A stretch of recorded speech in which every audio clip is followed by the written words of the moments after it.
What's happening, future charter holders? Level 2 candidates. This is sweet. We got about 8-9 minutes left till we get started, probably more like 10. So if you didn't have your 5th cup of coffee, I suggest you do so. A nice Red Bull.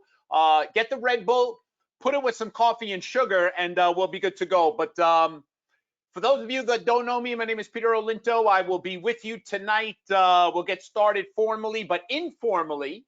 When you join my lectures, you will see I in another lifetime, I was a DJ. That's right. So I'm building your confidence. You're like, how did this DJ pass these 3 exams? So yes, I will build your confidence by demystifying that you need a high IQ. Yeah, I will put that rumor to rest. Isn't that right, Sam? What was that word I had to call you up I couldn't pronounce? Put your mic on, Sam. What was that word I called him up? Not a word I use in my everyday vocabulary. Oh, Pete, I'm like, it's been a long day. I think it was iteration. Iteration. Oh, there you go. Right. Iteration. That's right. You thought about that. Yes. Now, Sam's my boss. I had to call my boss to ask him how to pronounce the word. Yes, pretty scary. But all right, I'm gonna play some old music for Sam first. Not that he's old, but he likes old school. So I'm gonna bring Sam back to his youth as we're waiting. So Sam, if you want to put your camera on and bust a move for us, we're all good with that. We want to keep the people here. No, come on, show us those moves. Let's go. All right.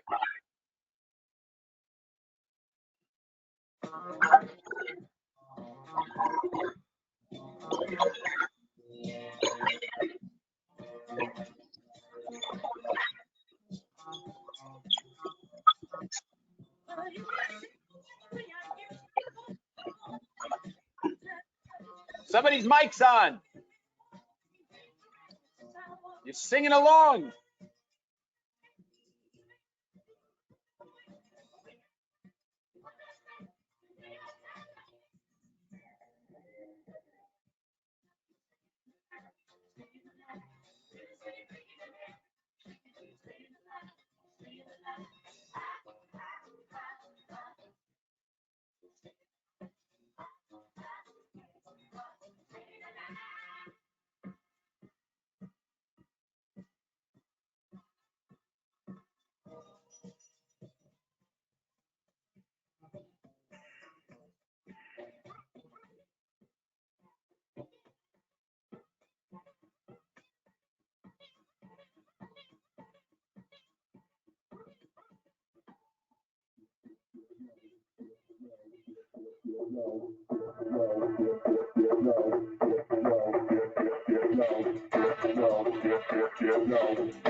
Come on, Sam, it's safe to dance.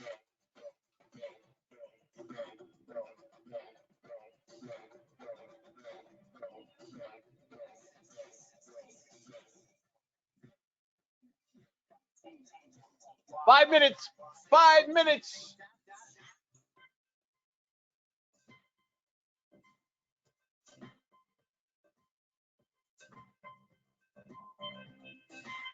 We can dance if we want to. We can leave your friends behind. But your friends don't dance, and if they don't dance, well, they're no friends of mine. I say we can go where we want to, a place where they will never find. And we can act like we come from out of this world, leave the real one far behind. And we can dance.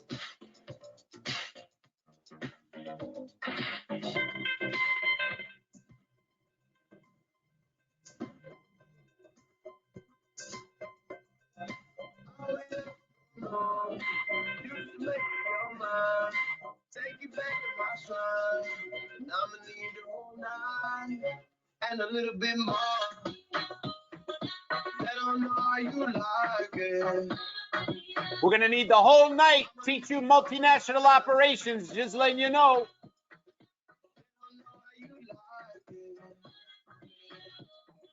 I'ma need the whole night and a little bit more. I got the feeling you've been here before.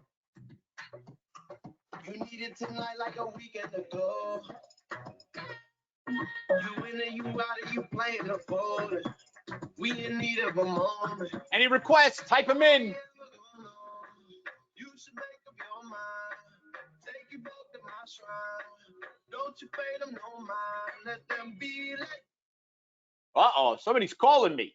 You can't call me in the middle of a mix. I'm DJing on my phone. They're killing me. Who's calling me? I hope it's not one of you guys. Rebecca, is that you calling me? No, Pete, it is not me this time. All right, I gotta shut it off. Come on, man, they're messing up my mix. All right, we're gonna have transition, and let's do something. We'll play some new music for Rebecca. She was born in the 90s, so Aw, thanks, Pete. yeah, you know, buttering you up. Feel like it's just you and me on the floor. We in need of a moment. How we ever gonna know? You should make up your mind. Take you back to my shrine. Don't you pay them no mind. Let them be, let them go. She going in for mine. Tell you that we be in it. Too many of them, they can do it. But I'm gonna let you try it out the Hennessy. Make them play to this thing like a melody. And if your girl ain't right, I got the remedy. Too many of them, they can do me. Bad chick, I could be a fancy. Tell me how you want it. 3, 2, 1, and I'm on it. Feel good, don't it? Real chick, you in a bunny. I'ma bust it on a pole like honest. You're being honest. Lucy, Minnie Mae, can't do it 1 minute, man. Not a side or man. I'm the only one in the tank. Spending his mind in the bank. I like what I see. A boss like you need a boss like me. Ready from the street, so he move low key. Tryna rock that mic like 3 minutes, 3 minutes. I'm the one that love that heck, but they can't get back. No waist in a big old bag. Bad chick, that could be a fantasy. I can tell you got big energy. It ain't too many of them that can handle me. But I might let you try it off the Hennessy. Make them play to this thing like a melody. And if your girl ain't right, I got the remedy. It ain't too many of them that can handle me. Bad chick, I could be a fantasy. All righty, folks, we got 2 minutes, 2 minutes, 2 minutes. Get that coffee ready. Any questions coming in, Rebecca? Anything I should mention before we get started for these folks? I am not seeing any questions at all right now. Just All right, kind of odd. No news is good news. They're loving the music. They're dancing. Beautiful. Everybody dance. Let's go.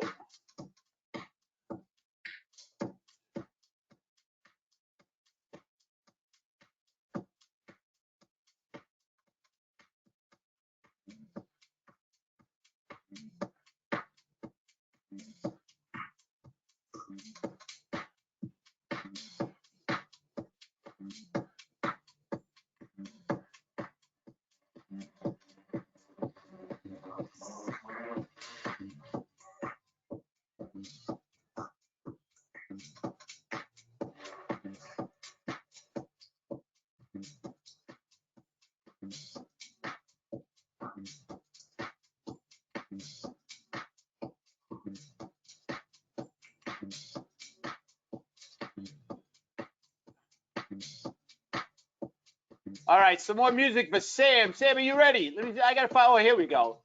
This is when Sam was hanging out.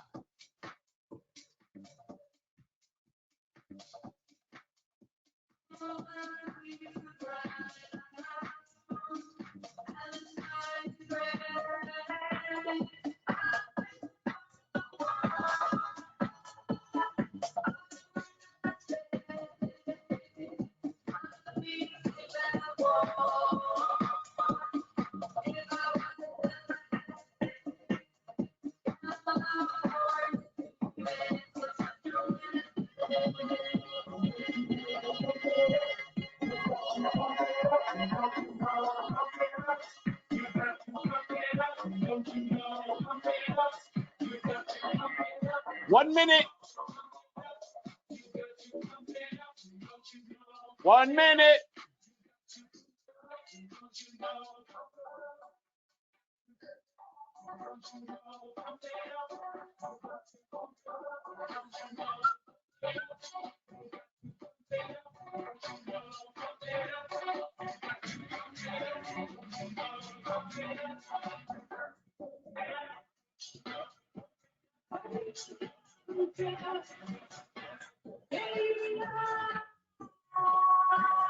All righty, here we go, folks. Welcome aboard. You are on your way officially to that CFA.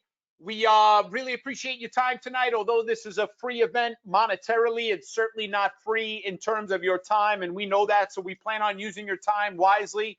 We're going to talk about foreign currency transactions first, having a receivable or a payable denominated in a foreign currency, and then we'll talk about having a subsidiary that is domiciled outside of that parent's home country. And if you own more than 50%, you got to consolidate. Problem is that subsidiaries' financials are not in the parent's currency, they're in their local currency. So how do we translate that over to the parent currency? But before we do that, just briefly introduce myself.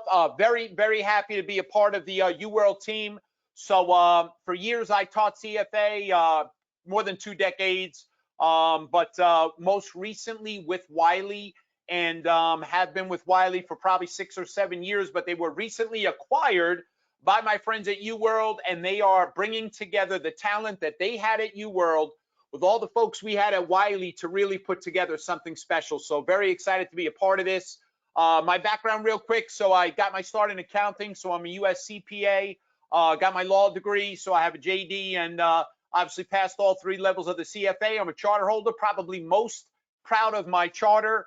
But hey, first thing we'll discuss a little quant two-tail test. Ready? Where's my IQ? It's in the left tail. But where's my work ethic? It's in the right tail. And that's the difference between success and failure, whether it's the CPA, the CFA, the bar exam, whatever it may be. It's the time and effort you put in. You want to study hard, but you want to study smart. So part of that is we want to show you our approach to going through the concepts. We do not presume prior knowledge, especially with the CFA exam, because as you all know, there are some disciplines, some topics where you feel really comfortable. Obviously, for me, I was a CPA before I went into this, so I was probably overconfident in the financial statement analysis. Yes, my supposed strong point, I knew accounting from an accountant's perspective. It took me a little while to get a little beating on the multiple choice to realize I didn't necessarily know accounting from an analyst perspective. So despite it being my supposed strength, I still had some work to do to see what it was that the CFA Institute was looking for, and really, quite honestly, how the financials are used in the real world, income statement, balance sheet, cash flow, to assess risk, required return, growth potential, value, etc. So look, we don't presume prior knowledge. If whatever topic is your strength, especially at level 2, if it's equity or fixed income, by all means, go to the multiple choice questions first. You don't necessarily have to watch the lectures first. If you feel strong in a topic, jump in, do the multiple choice. And hey, if you're getting 85 or 90% correct, you're as proficient as you thought, you're good to go to the next topic. Conversely, if you're doing less than 60% and you find yourself making a lot of mistakes, then it's probably better to go back to step 1 and watch that lecture. So we teach everything as though it's not your area of expertise, because even if it is, sometimes it's not. A little bit about the Wiley team here, folks. CFA is just about one of the topics one of the credentials they prepare students for. They really understand high stakes exam prep. I mean, so whether you're sitting for the bar, CPA, the CFA, whatever it may be, the different licenses, CMA as well, and all these different credentials. Bottom line is, what they all have in common is incredible volume of information that you've got to master for exam day. So look, as a professional test taker, which is really what I do for a living, I could tell you that the more senses you engage when you study, the more likely it is you're going to be able to retain that information. So while it's nice for you to watch me solve a problem, it's just like watching me on the treadmill. If you're looking to exercise, watching me on the treadmill is not going to do much for you. So you got to get on there with me. You need to take notes. What you write, you will remember. My buddy Rebecca here at UWorld tells me that when she was a little kid, she used to make all these cheat notes. But she found after writing those little tiny cheat notes in grammar school, she rarely had to pull them out, because what you write, you will remember. So yes, you're going to read, you're going to watch, but put the pen to the paper starting tonight. All right, so I'm going to be making notes with you. Make your own flashcards. The value in the flashcard a lot of times is putting the pen to the paper. It helps you retain it. but don't only just write it, watch it, read it, speak it. So look, it's important, you know, not in public, probably not do you want to be reciting, you know, how to do the steps in the current rate method. But, you know, if you're still dating, which you shouldn't be, you should have gotten rid of everybody in your life until you get your charter, because chances are you'll be making so much more money, you'd upgrade anyway, but that's just an aside. Bottom line is you shouldn't be dating. You should be studying all the time. But if you're going to date and you're doing one of those Tinder, because Tinder will hinder your performance, talk to them when you're on that date about multinational operations and the differences between the temporal method and the current rate method. And if that date is still there at the end of the night after dinner and didn't throw up on you, you know you found your soulmate. So look, this is what we do. It's a combination, yes, of the lectures. It's part of it is practicing it on your own, but part of what we do as well, and what this is a sample of, our Saturday live online classes are all about application. So it's nice, you know, you go through the lecture, you see what's important. Pre-reading, folks, is a luxury. It's not a necessity. I would rather you spend your valuable time between classes mastering what we've already covered rather than spinning your wheels on the next week's topic, okay? So you watch the lecture, then the following Saturday, we'll have problem-solving webinars similar to this, where I'll walk you through problems, you get additional practice, and then obviously, you know, you'll go with your next week's topic. What is extremely important, especially with the CFA, given the volume of information at each and every level, you have to do cumulative reviews along the way. Most candidates, some do it in a month. That's like, you know, the top 2 or 3% in the right tail. Some people need a year. That's probably, you know, the bottom 10% in the left tail. But, you know, the vast majority of people in between are doing like the 300 to 400 hours of study over 3 to 4 months. You can't study something in weeks 1 and 2 and then not look at it again until you're in your final review the couple of weeks before the exam. You can't have that happen. So occasionally you got to take a step back before you take a step forward. So you got to have a good study plan, because how are you going to keep up with that week's new work and then also find the time to do a cumulative review? And it's crucial. In addition, folks, that last minimum of 2 weeks, I would love for it to be a month, but it shouldn't be less than 2 weeks, and it's probably not going to be more than a month. You've got to be completely in review mode, folks. You cannot be learning new information. Those last few weeks are now about the timing, putting it all together, doing your practice exams. And in addition, I know this generation, it's all about short lectures. You know, they watch, you know, the what is it? The not YouTube. What's the other things? Not Snapchat. What's that other thing, Rebecca, with like the 2-minute videos or the 30-second videos, whatever the hell that is that you guys. It's What is TikTok. it? TikTok. Forget the TikTok. This is not TikTok. It doesn't work that way. You've got to build up your mental endurance so you can sit down all the 3 hours uninterrupted, come back another 3 hours uninterrupted. It's not TikTok. Even though we offer you videos that are broken down into bite-sized pieces because it's better to absorb, you need to accustom yourself to sitting down for multiple hours concentrating, because you can't afford to get anything wrong exam day because you're mentally fatigued. You just can't have that happen, all right? So you want to be studying in these longer increments. All right, that's my little rah-rah speech. I will tell you this, though. I don't know what's motivating you, but whatever it is that's motivating you, if it's money, you should take a nice $100 bill and you want it to multiply somewhere right by your computer screen, or it's opportunity, but the credential will pay you back the rest of your life. So, you know, I obviously think it's well worth the time and effort. But yeah, again, it's not an IQ test. If it was, Lord knows I wouldn't have passed. So if I did it, you should be getting a perfect score. All right. So with that being said, let's talk about foreign currency transactions first, okay? They're going to give you all of these facts. They're going to tell you, you know, we have what's called the parent or the presentation currency. So you might have a parent company in the US. They have a subsidiary doing a lot of business somewhere in Europe. So their functional currency might be the euro. But for whatever reason, they chose to have that subsidiary located in the UK so that the local currency might be the pound. You just got to get used to that flood of information and how to process it.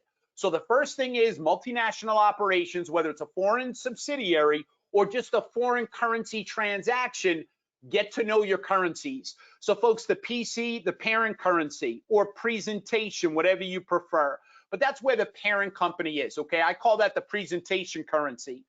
The functional currency, not to be confused with foreign currency. I'm going to be using FC as foreign currency, okay? Just to abbreviate, or I'll write it out. But there's something called functional currency. That's the primary economic environment in which that company does business. So like I said, they might be located in the UK, but most of their transactions are happening in all over Europe, okay? Germany, elsewhere, whatever. All right, so functional currency, primary economic environment, and then the local currency, that's where the subsidiary is located. All righty, so we give you an example. They tell us we got a Canadian company owns a Swiss subsidiary. Stop right there. You gotta know who's who. Who's the Canadian company again? Oh, they're the parent company. Okay, so the Canadian dollar is going to be their currency, the parent currency. They got a Swiss subsidiary, so their local currency. All right, that's going to be the Swiss franc. And where are they doing most of their business? Their sales are primarily in the Eurozone. So that will dictate the functional currency. So you got to get accustomed to read actively. As you get that information, process it. Why am I screaming at you guys? I'm sorry, I have one volume loud. As you could tell, I'm from Mississippi. All righty, so let's talk about foreign currency transactions, okay? That's the first thing we want to talk about. So sometimes you import goods from abroad. You import goods. You now have an account payable denominated in a foreign currency. An account payable, folks, bad news. It's a liability. You own money. Here's the problem. If that foreign currency depreciates in value, okay, if that foreign currency goes down in value, well, is that good news or bad news? I like it when my liabilities are denominated in currencies that are going down in value. If the foreign currency goes down in value, my account payable goes down in value. That's good news. That's a gain. Bad news is when you have liabilities denominated in a currency that's appreciating in value, that's a loss. Now, sometimes they won't tell you what's happening to the local currency. All right, the foreign currency. Instead, what they'll do, they'll tell you, okay, we got the, let's say the domestic currency, the parent currency. Sometimes I'll use parent currency, domestic currency interchangeably. So they might tell you, hey, the parent currency, the domestic currency is up in value. Well, then relatively speaking, that means that foreign currency must be in what direction? Down in value. So they just might backdoor it. Other times, folks, we're exporting our goods and services abroad. We now have an account receivable denominated in a foreign currency. That's an asset. Now, if that foreign currency goes down in value, your account receivable goes down in value. That's bad news. That's a loss. Conversely, if that foreign currency appreciates in value, then that account receivable denominated in that currency goes up in value. You'll have a gain. There's overlap here, folks. Whenever you're anticipating a loss, you can't just sit back, idly by, and watch your accounts payable go up in value and your accounts receivable go down in value. You can't have that happen. So what we'll look at is in derivatives, we'll look at ways to hedge that risk.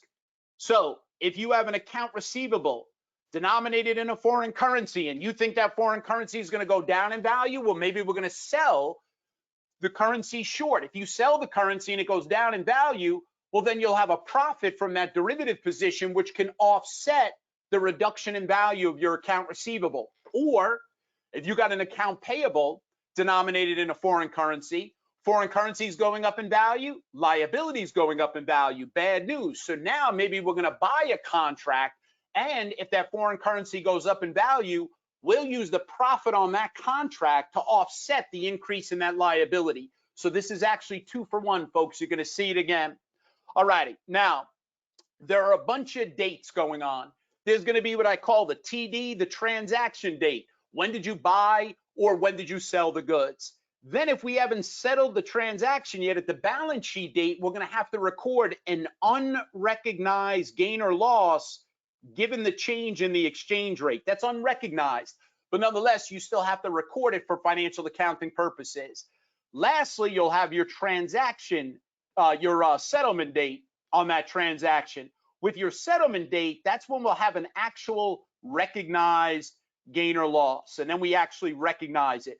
So there's potentially 3 different dates that we're going to have to keep track of that information. So part of it is, okay, now I know the deal. How do I work with this? All righty. the way they quote the exchange rate is going to be very important. If you're not used to working with exchange rate, folks, make a little flashcard with me for yourself to make it easy. If you work with it all the time, no big deal. But we're going to have an account receivable or account payable denominated in that foreign currency. FC, folks, is going to stand for foreign currency. We got to convert it to the parent, the presentation currency. We need the exchange rate. If that foreign currency is in the denominator, beautiful. I know what one of the foreign currency is buying. Well, if that foreign currency is in the denominator, then we will multiply by that exchange rate. Piece of cake. You multiply by the exchange rate. Conversely, if that foreign currency is quoted in such a way it's in the numerator, well, if it's in the numerator, then we're going to have to divide by that given exchange rate. Divide by that exchange rate. So look, lots of you are familiar, work with exchange rates all the time. Lots of people don't. All right, so no big deal. If it's something you're not familiar with, there's no shame in that. You know, yeah, for me as the CPA, you know, I was very familiar with the accounting, obviously, and some of the equity, corporate finance, the debt, but portfolio management, a lot of that was new to me. So I was glad when I went through things that, you know what, it was explained to me as though I hadn't seen it before, because I didn't see it before. No big deal. All righty, so let's take a look at this example. They tell me Dillon International Manufacturing is located in Dodge City, Kansas, USA. So the US dollar, the parent currency, US dollar. All right, they tell me they import, stop right there. We're going to have an account payable denominated in a foreign currency. So now we're going to have an account payable in that foreign currency. If the foreign currency goes up, accounts payable goes up, bad news. If the foreign currency goes down, my liability goes down, that's good news. That'll be a gain. So that's the first, you got all this information swimming around in your head exam day. Take it step by step. All righty. So they tell us they import raw materials from around the world and has a worldwide market for its products. On December 13th, 2013, they purchased raw materials from Brazil. That is going to be my foreign currency, the local currency, okay? That's the foreign, the local currency. All right, in the foreign currency, it's 5.5 million. All right, so I need to know, now look, they've given me multiple exchange rates, multiple dates, 2 different columns. First thing I want to know is for this account payable, this import. Now, where is the foreign currency? It is not in the denominator, it's in the numerator. So when we convert from the 5.5 million foreign currency to the parent currency, we're going to divide by that exchange rate. Okay, so let's do it. You ready? On our transaction date, which was December 13, 2013, that is our date of our purchase. So the first thing I want to do, transaction date, I want to take the 5.5 million in that foreign currency and I want to convert it to the parent, the presentation currency. So we're going to divide it by 2.3401. So multiply by 1 divided by 2.3401, or just take the 5.5 million. Let's do that. I don't have all that much room, but let's do it. Try to keep it neat. Divide it by the 2.23401. And now in the parent currency, now we have the account payable. In the presentation, the parent currency, so 2,350,327. 2,350,327, piece of cake. All right. Now, they tell me on December 19th, 2013, we sell merchandise. Wait a second, they're switching gears on me. Now I have a sale. I export my goods to a customer in Scotland. So now I'm thinking I got account receivable in a foreign currency. If that foreign currency goes up, my accounts receivable goes up. That's good news. That's a gain. If the foreign currency goes down, my account receivable goes down. That's going to be a loss. All righty. So what date was that? Let's see. The sale was on December 19th. All righty. So the transaction date. Now, how much was that in the foreign currency? 750,000 in the foreign currency. We got to convert that. So here's your accounts receivable. So a lot of it is just processing the given information. 0.6125. So take that transaction. We've got 750,000 in the foreign currency. How's it quoted again? The foreign currency is in the numerator, so we're going to divide 0.6125. So now in the US dollar, our account receivable is 1,224,489. 1,224,489. So you've got your account payable, you got your accounts receivable. Neither one of those transactions were settled by the time we got to the balance sheet date. Neither one of those transactions was settled. So folks, here's your balance sheet date. These are your two transaction dates, and then the dates they are settled. Okay, so January 12th, that's when we're going to settle our account payable. That is the settlement date for the account payable. January 18th, that is the settlement date for your account receivable. So now we got to look at the movement in the exchange rate. You ready? So what happened to our exchange rate? Well, let's go from the 2.3401 to the 2.3557. The US dollar's in the denominator. The US dollar's now buying more of the foreign currency. US dollar is up, so that means the foreign currency is down in value. Is that good news or bad news? That's the liability. So folks, if your liability, your account payable goes down, that is good news. That's a gain. What about our account receivable? That's going from 0.6125 to 0.6065 as of the balance sheet date. That is our account receivable. So folks, what happened to the US dollar? The US dollar is down in value. If the US dollar is down in value, then the foreign currency is in what direction? Up in value. Is this good news or bad news? This is an asset. Your account receivables up in value. That's a gain as well. So that's the sort of thing you got to, it may not be math intensive. It might be a theory-based question, whatever it is. Then you're going to have to go from your balance sheet date to your settlement date. So now when we settle our account payable, what happened? So the US dollar was buying 2.355 on the balance sheet date. When we settle it on January 12th, it's now buying 2.3585. So again, the US dollar went up slightly. That means that foreign currency went down in value. That means my liability went down in value. That means I'm going to have a gain again. And then your account receivable, folks, that gets settled on January 18th. What happened then? Well, the US dollar went up in value. US dollar went up in value. That means the foreign currency went in what direction? Down in value. That's bad news. This is an account receivable. If your foreign currency is down, your account receivable is down, that's bad news. That one's going to be a loss, okay? And then we crunch our numbers and we do our math. So let me just illustrate real quick. Let's do the balance sheet date. This is going to be unrecognized gains and losses. We haven't settled it yet. It's unrecognized, but we have to adjust for the change in the exchange rate. So let's do the account receivable. All right, so the account receivable was on the books for 1,224,489. What's happening now? Well, on the balance sheet date, that's 750,000 in that foreign currency. Balance sheet date used the 0.6065 for that account receivable. That's now measured in the presentation currency, 1,236,600. I can't read my own handwriting. What a surprise. I can't. 1,236,603.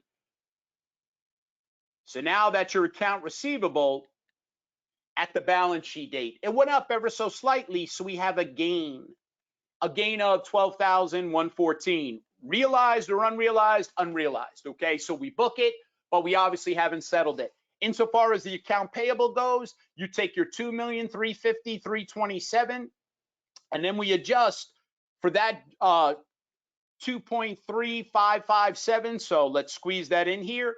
So if we took our 2,350,327, our account payable, 2,350,327, and then on the balance sheet, we take that 5.5 million in that foreign currency. On the balance sheet date, we've got 2.3557. So in US dollars, that account payable will now be slightly less, 2,334,762. So the account payable went down in value in the presentation currency. So that will also be a gain of 15,564. And that's it. And then you would repeat that process going from the balance sheet date to the settlement date, okay? So then you would just repeat that process. But that's foreign currency isolated transactions. There's no subsidiary, all right? You're just exporting or you're importing. Make sure you set it up exam day so you don't make a silly mistake. So we've got it nice and pretty here. Here's your purchase, your account payable. We have an import in a foreign currency, and then always set yourself up. Liability in a foreign currency up, liability up, that's bad news. If the foreign currency goes down, the liability goes down, that's good news. That would be a gain. All righty, so we got our transaction date, our balance sheet date, and then our settlement date. All righty, so you're gonna have to record your gain or loss 2 times, from the transaction to the balance sheet, and then from the balance sheet date to the settlement date. All righty. Then we had our account receivable, the sale. Anytime you have a sale, you think account receivable. You have an account receivable in a foreign currency, you think logically. If the foreign currency is up, accounts receivable up, good news. That's a gain. Foreign currency down, your accounts receivable is down, that is a loss, okay? And then again, we go from our transaction date to our balance sheet date, then from your balance sheet date to your settlement date. All righty, so you'll have, now remember, the settlement date, folks, anytime you have the settlement date, your gain or loss is no longer unrealized, that is called realized. So they might give you the right number, but one choice might have unrealized, the other choice might have the same number, but the word realized. At the balance sheet date, it's not realized, it's unrecognized, okay? It's not realized. We have to put it on the financials. We recognize it, but we don't realize it, okay? It's called unrealized at the balance sheet date. The settlement date, it's realized. At the balance sheet date, any gain or loss is unrealized. And a commonly asked question, let me just state it again. When you have to put something on the financial statements because the accounting rules say so, you're recognizing it. That doesn't mean you've actually captured that gain or loss yet. When you actually capture the gain or loss, then we call it realized, okay? So at the balance sheet date, we have to recognize the gain or loss for accounting rule purposes, but it hasn't been realized yet. Okay, so on the exam, you can't memorize, folks. There's too much information. These little summaries are not meant to be memorized. They're meant to be understood. You got an export, you got an account receivable. If that foreign currency goes up, that accounts receivable goes up, you have a gain. If you have an import, you've got an account payable, a liability. If that foreign currency goes up, your account payable goes up, that's bad news, that's a loss. And then we will see this again when we get to derivatives. We're always looking to hedge the potential losses, okay? So we're gonna recognize that gain or loss. Where's it gonna go? On the income statement. It does not go direct to equity. So that is an incorrect choice, not direct to equity. All right, it does not go direct to equity. That gain or loss is going on the income statement. All right, then the question becomes, where do we put it? Well, folks, this is where some management bias comes in. Where do you think they want to put the good news? If it's good news, they're more likely going to want to say it's what? Operating. Yeah, this is part of our core business. We do this all the time. But when it's bad news, where do you think they more likely want to put it? Non-operating, unusual, or infrequent. You can't do that, folks. It's either part of your core business or it's not. If it's something that happens on a regular basis, then it should be an operating, good news or bad news. If it's unusual or infrequent, then it's truly non-operating, good news or bad news, okay? But good news, they always try to say, yeah, that's part of my core business. Bad news, when possible, they try to push that down. Okay, now let's talk about analytical issues. You ready? Foreign currency gains, foreign currency losses. Again, if it's part of your core business, if it's part of your core business, it should be an operating, okay? What's that going to do to your operating profit margin? Make it higher than it would have been otherwise. Conversely, foreign currency losses, what are they going to do? Make your operating margin lower than it would have been otherwise. But notice, this has absolutely no effect on gross profit, okay? No effect on your gross profit. Okay, that choice, why does it have no effect? Because your gross profit is sales minus your cost of goods sold, gross profit not affected. However, your net profit margin, it doesn't matter where you put it. Since this is the bottom line, it does not affect your bottom line net income, whether it's operating or non-operating, regardless of what category you put it in. Your bottom line net income is going to be the same. But remember management bias. They always want to push the good news higher. They want to put the bad news lower. But either way, your net income is going to be the same as it would be otherwise. Okay, now let's talk about foreign subsidiaries, folks. Foreign subsidiaries. Here's your date for Saturday night. Whatever you were going to do, cancel those plans, and you're going to be mastering what's called the current rate method and the temporal method. Translating, now we're going to have foreign subsidiaries. Okay, not just the isolated transactions, we are going to have foreign subsidiary. Is somebody trying to talk? Hello? Foreign subsidiaries. Couple of issues going on when you have foreign subsidiaries. Number one, the rules. You've got to first prepare your financial statements in accordance with the home country where the subsidiary is physically domiciled. They have to follow those accounting rules if they're located in that country. And then those foreign subsidiaries, those financial statements are obviously prepared in the local currency.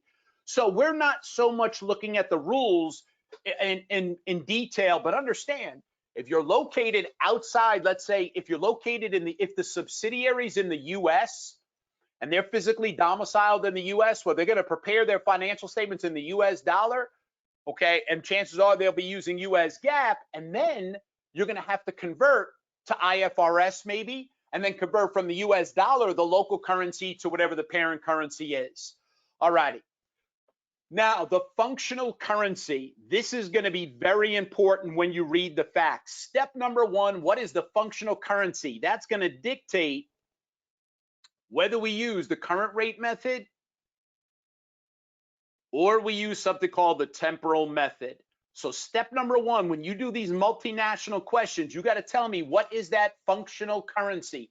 Think of the primary economic environment in which we operate. Those are the buzzwords, that primary economic environment in which that subsidiary operates. Where do they do most of their business? Most of their receivables and payables are in what currency, okay? The functional currency, well, that's going to affect your selling price. The competitive forces of that particular country, those regulations, well, that's going to determine the sales price. What country is that? All right, that's going to influence labor, material costs, financing. You always want to borrow money in a currency that you think is going to depreciate in value. I'll say that again. You always want to borrow money in a currency you think is going to depreciate in value, right? Because then your liability goes down in value. All righty. Now, temporal method versus the current rate method. Heavily tested, got to know it inside and out. All right, what is the temporal method? You're going to use this method when the parent controls that subsidiary. The parent controls. They're merely a sales outlet. All righty, they're not calling their own shots. The parent exercises a lot of control over that subsidiary. Now, mind you, to consolidate, you got to own more than 50% generally, right? You got to be in control. So there's no doubt that you have the ability to exercise control. The question is the willingness. Are you letting the subsidiary do their own thing? You bought their stock, great company, you guys keep doing what you're doing, we don't want to screw you up. Or, hey, we bought you and now we're going to impose our system on you, okay? So temporal method, the parent exercises a lot of control. So that means we got to go from the local currency to the functional currency, which will be the parent currency. So we've got to go from the local currency to the functional, which is going to be the same as the parent currency, okay? On the other hand, if they tell you, hey, the subsidiary is independent of the parent, they're pretty much doing their own thing. It's a passive investment. Although you own more than 50% of their voting stock, you're staying out of their business because that subsidiary is kicking butt, making a lot of money. You don't want to screw it up. So in that case, the local currency is likely to be the same as the functional currency. So all we have to do is go from that functional to the presentation currency using what's called the current rate method. So you've got to read carefully. what is the functional currency? Is the functional currency the parent currency, or is it the subsidiary's local currency? Okay, that's going to dictate your path exam day. All righty, now I'll talk about the exchange rates, folks. Always note how it's quoted. If the foreign currency is in the denominator, then all we got to do is multiply to go from the foreign currency to the parent currency. But if the foreign currency is in the numerator, then what are we going to do? Divide by that exchange rate to go from that amount in the foreign currency to the parent, as we're going to see. Okay. Now, let me show you what could be a theory type question. The first issue here, this would be theory, individual multiple choice. On the CFA exam, they're not going to ask you to go from, technically, when you go from the local currency to the functional, you got to use what's called the temporal method. And then when you go from the functional currency to the presentation currency, then you got to do what's called the current rate method. That's for the CPA exam, not the CFA exam. So folks, on the CFA exam, what's going to happen is, in these problems, as a general rule, the functional currency will either equal the local currency or the functional currency will equal the presentation currency. There's no time to go from the local to the functional, then from the functional to the presentation. All right, so this is what you're likely to see. Scenario 2 or 3 is what you're likely to see exam day. You ready? So the local currency is the function, we have to go from the local currency to the functional, which is the same as the parent. So that means the parent controls. The parent is controlling. Look for a situation where they tell you the subsidiary is merely like a sales outlet, but the parent company is running the show. All righty, so the sub is merely a sales outlet. So the parent controls. As soon as you see that, you're thinking temporal method. We got to go from the local currency to the functional, which is the same thing as the parent currency. Or the other scenario, they tell you the subsidiary is independent. They're doing their own thing. The subsidiary is independent. It's more of a passive investment. Although you own more than 50%, you know what they'll tell you? The subsidiary is self-contained. That's the kind of verbiage they've used historically. So the local currency is the same as the functional. So we only have to do one step. We got to do what's called the current rate method. Okay, so it's a passive investment. Now I want you to add to your body of knowledge. Ready? Anytime you see temporal method, I want you to immediately think that any gain or loss is going to go on the income statement when we convert the currency from the local currency to the parent. Anytime you see current rate method, I want you to think gain or loss is going to other comprehensive income. And you know what? It's a passive investment. Do you all remember learning about trading securities, fair value through P&L, available for sale securities? With the available for sale, all right, that's kind of like a passive investment. The available for sale, you own less than 20%, you know, so when it's available for sale, I might sell it, I might not. With those available for sale securities, fair value through OCI. So you own generally less than 20, you don't have significant influence, you're not using that thing called the equity method of accounting. So you think available for sale, oh yeah, passive investment, let's be consistent. You know what, any gain or loss is gonna go direct to equity, part of OCI. All righty, now how do we do this? How do we do the temporal method? You ready? Temporal method. You think parent controls, that is step number 1. It's an active investment. They are taking an active role in managing this company. So we got to go from the local currency to the functional, which is the same as the parent. The parent's running the show. They're dictating the selling price, all that kind of stuff. Where's any gain or loss going to go? Since it's an active investment, you can't bury it. It's going right there on the income statement. All righty, so you're going to make a flashcard, and I'm going to show you step by step. But what we need to do, it's kind of weird.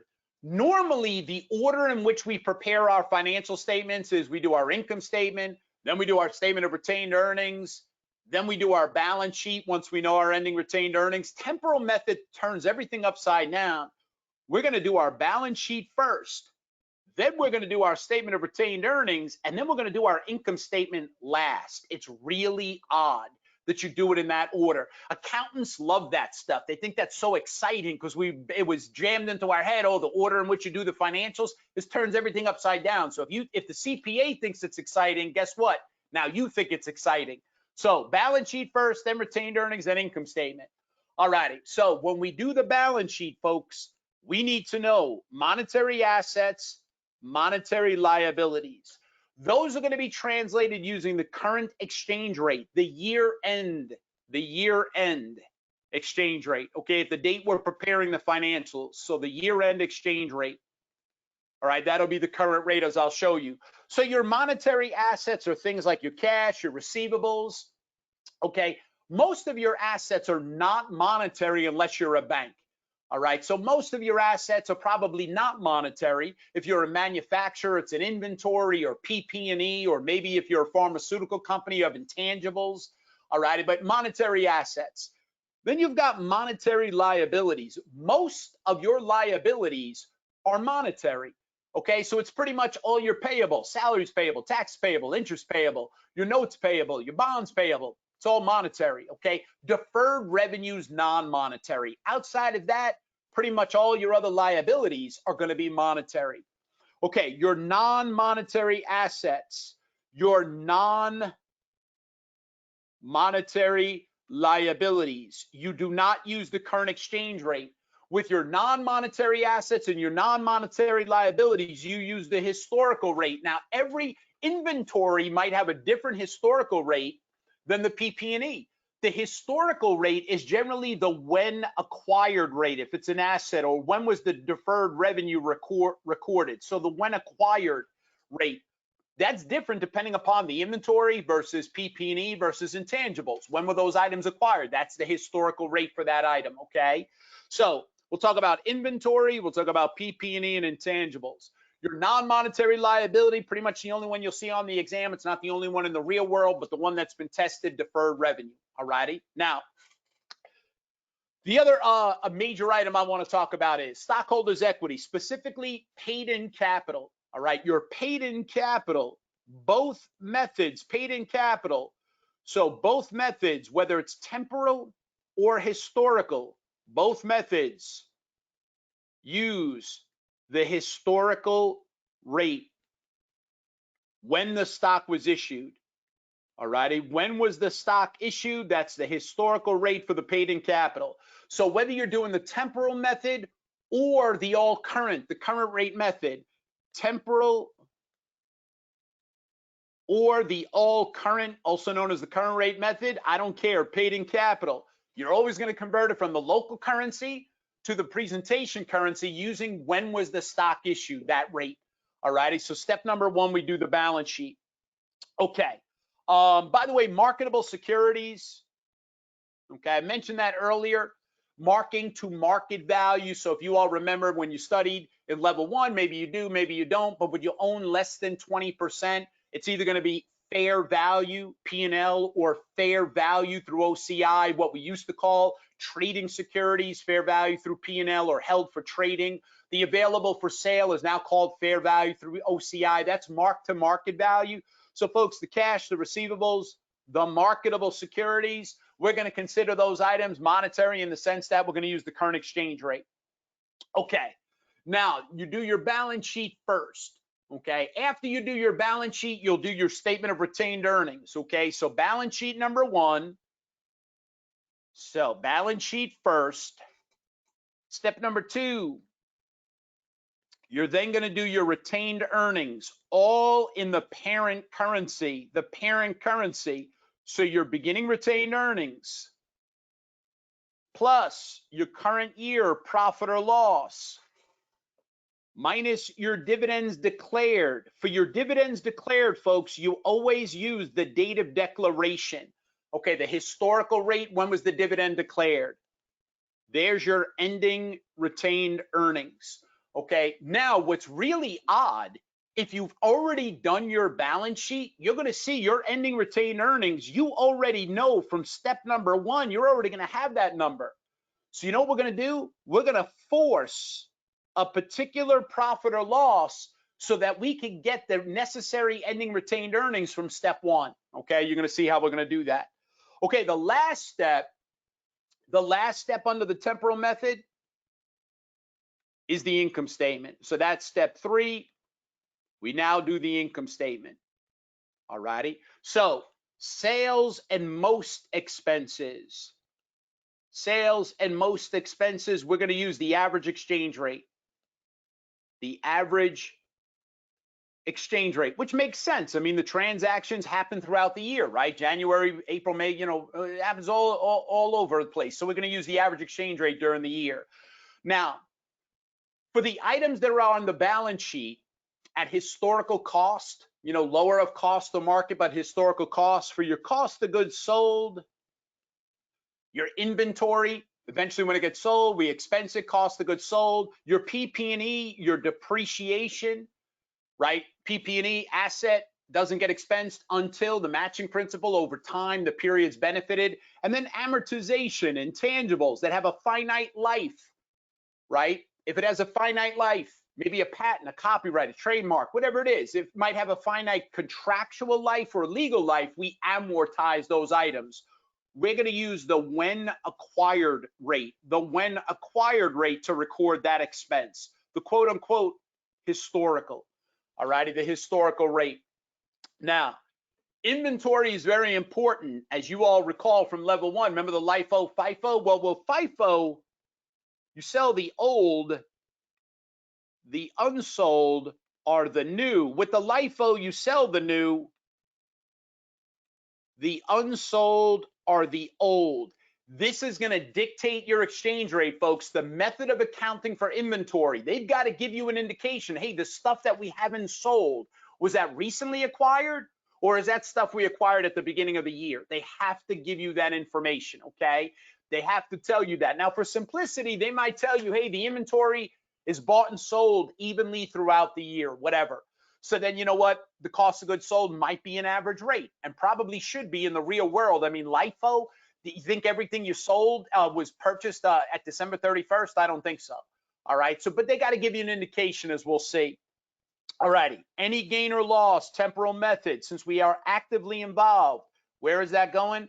That's going on the income statement. All right. The temporal method. And you're going to see the gain or loss that we're ultimately going to report is going to come from step 2. We already know the ultimate profit or loss, but then we're going to have to plug a reconciliation figure to get that gain or loss. Okay, so temporal method, folks, again, not to be memorized, to be understood.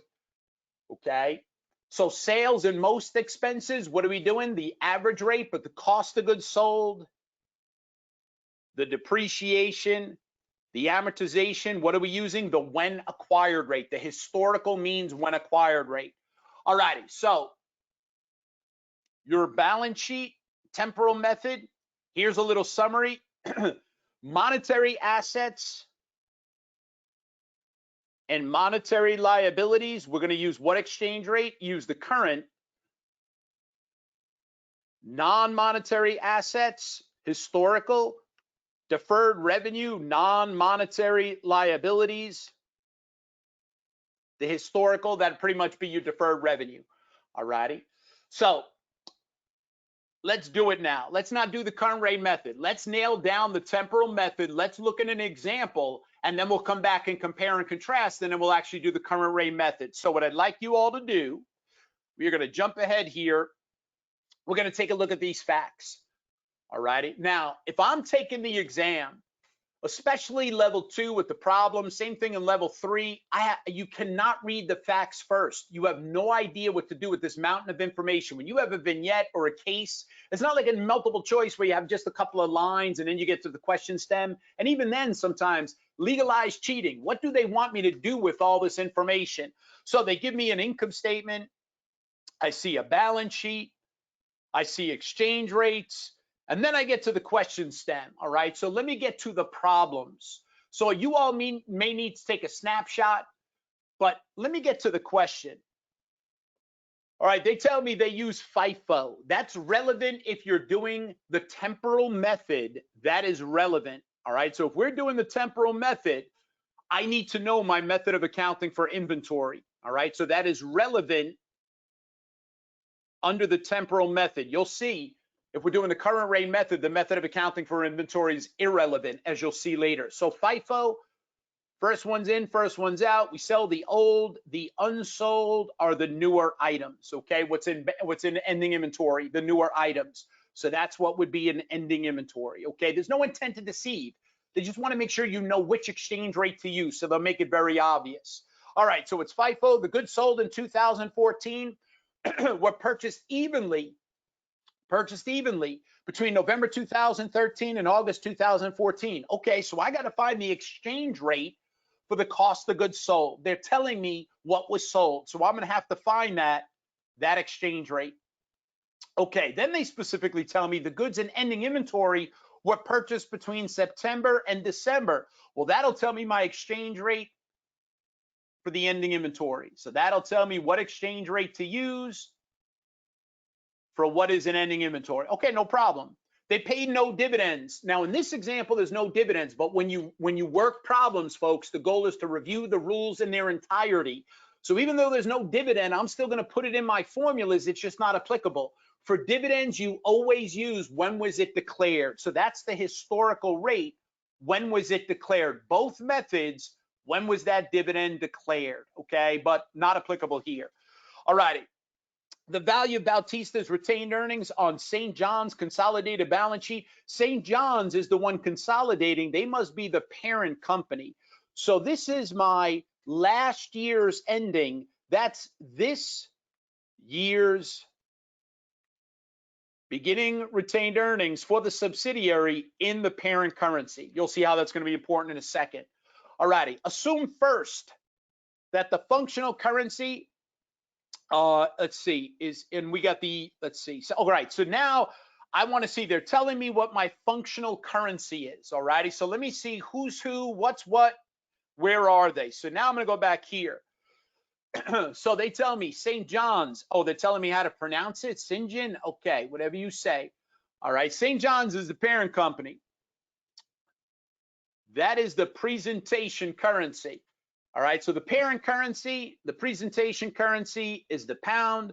They tell me they own 70%. Folks, when you own more than 50%, what do we have? Control. So what are we going to have to do? Consolidate. That is why we are consolidating. We consolidate. Okay, separate lecture on the consolidations. Now, their local currency is the euro. All righty, so folks, that is the foreign currency. So hopefully they quoted the exchange rate. You need the foreign currency. If that's in the denominator, if they quoted it, if the foreign currency is in the denominator, then we could just multiply by the given exchange rate. Should that foreign currency, the euro, be in the numerator, then I'm going to have to divide by the current, by the appropriate exchange rate. Okay, so that's just going to tell me, we'll see that in a second. All righty, so I take a look at my facts. Now, presentation currency is the pound. Let's see, local currency is the euro. What did they tell me? Hey, assume that the functional currency, the primary economic environment in which they do most of their business, is the pound. So folks, that means the functional currency is the parent currency. We've got to go from the local currency, the euro, to the functional currency, the parent currency, which is the pound, So folks, that means we got to do the temporal method. So if I'm taking the exam and I'm thinking temporal method, and let me just create a little slide here. Hang with me. Right. So if I'm taking the exam, I'm thinking, okay, how do I do that temporal method again? Well, the parent controls. So if the parent controls, any gain or loss is going where? On the income statement. Okay, so the parent controls, any gain or loss is going to go on the income statement. What are we going to do first? Our balance sheet. What are we going to do second? Our retained earnings. What are we going to do last? Our income statement. Any gain or loss, since the parent controls, it's an active investment. Can you bury any gain or loss in equity? No, you may not. Any gain or loss is going to go where? Right there on the income statement. All righty. So temporal method, now I got to do my balance sheet first. So I'm looking for my balance sheet information. So if you would, take a snapshot of the balance sheet information. All righty. So here is my balance sheet. The end of 2014, December 31st, 2014. All righty. So I want to label monetary asset, monetary asset. My total monetary assets, you want to add those up. 20,000 in the euro. Okay, this is all prepared in the local currency. So this is all in the local currency, the foreign currency, so to speak. In this example, that's the euro. Okay. What about my liabilities? Accounts payable, monetary, bonds payable. All liabilities are monetary except which one? Your deferred revenue, your unearned revenue. Sometimes they call it a deferred credit. So folks, your monetary liabilities are 60,000 euro. All righty, 60,000 euro. Now, when you do your balance sheet, monetary assets and monetary liabilities are going to use the current exchange rate. What do we mean by current? The year-end exchange rate. All righty, things like inventory, PP&E, intangibles, non-monetary are going to use what? The historical exchange rate, when those items were acquired. Paid in capital, both methods, temporal or current rate. Both methods, what did we say? Use the rate when the stock is issued, so that it could have a different date than when that other stuff was bought. Now, in the real world, folks, this is what's going to cause the gain or loss. What's exposed to the change in exchange rates? The monetary assets and the monetary liabilities. They're using the current exchange rate. So folks, what we want to do is compare the monetary assets to the monetary liabilities. In the real world, most of the time, as a general rule, monetary liabilities are greater than monetary assets because most liabilities are monetary. Very few assets, unless you're a bank or an investment company, are monetary. So folks, that means you have a net monetary liability position. Why is that important? Because folks, that foreign currency, if that foreign currency goes up in value, your monetary liability goes up in value. That is bad news, a loss. If the foreign currency goes down in value, the monetary liabilities go down in value. That would be good news, a gain.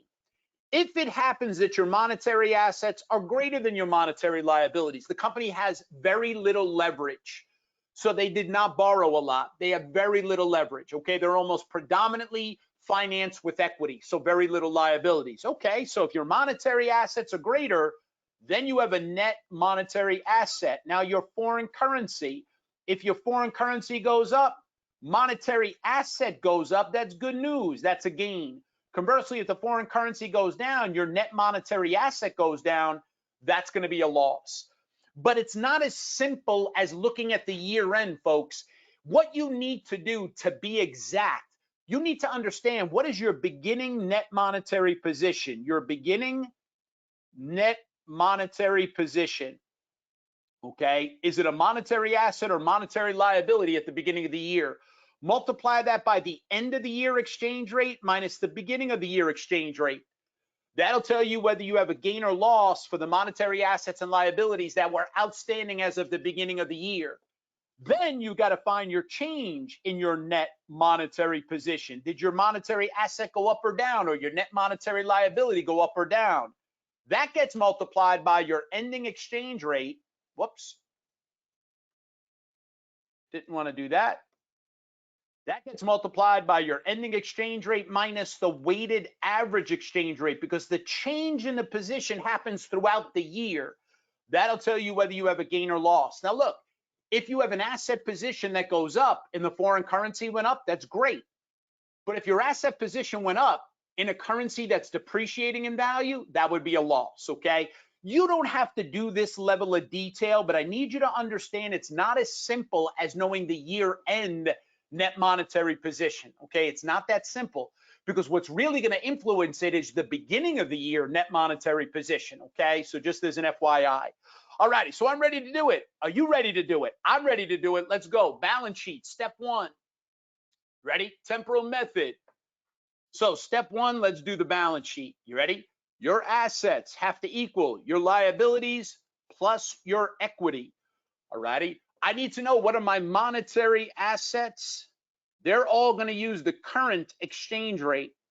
So my monetary assets, 20,000 in the euro. Okay, your non-monetary assets are going to use your historical. Your historical. That would be things like your inventory, your PP&E, and any intangibles. If it doesn't apply, folks, fine. It's not applicable. But these are the ones you got to be thinking about. Monetary liabilities, almost all liabilities are monetary. That'll use the current exchange rate.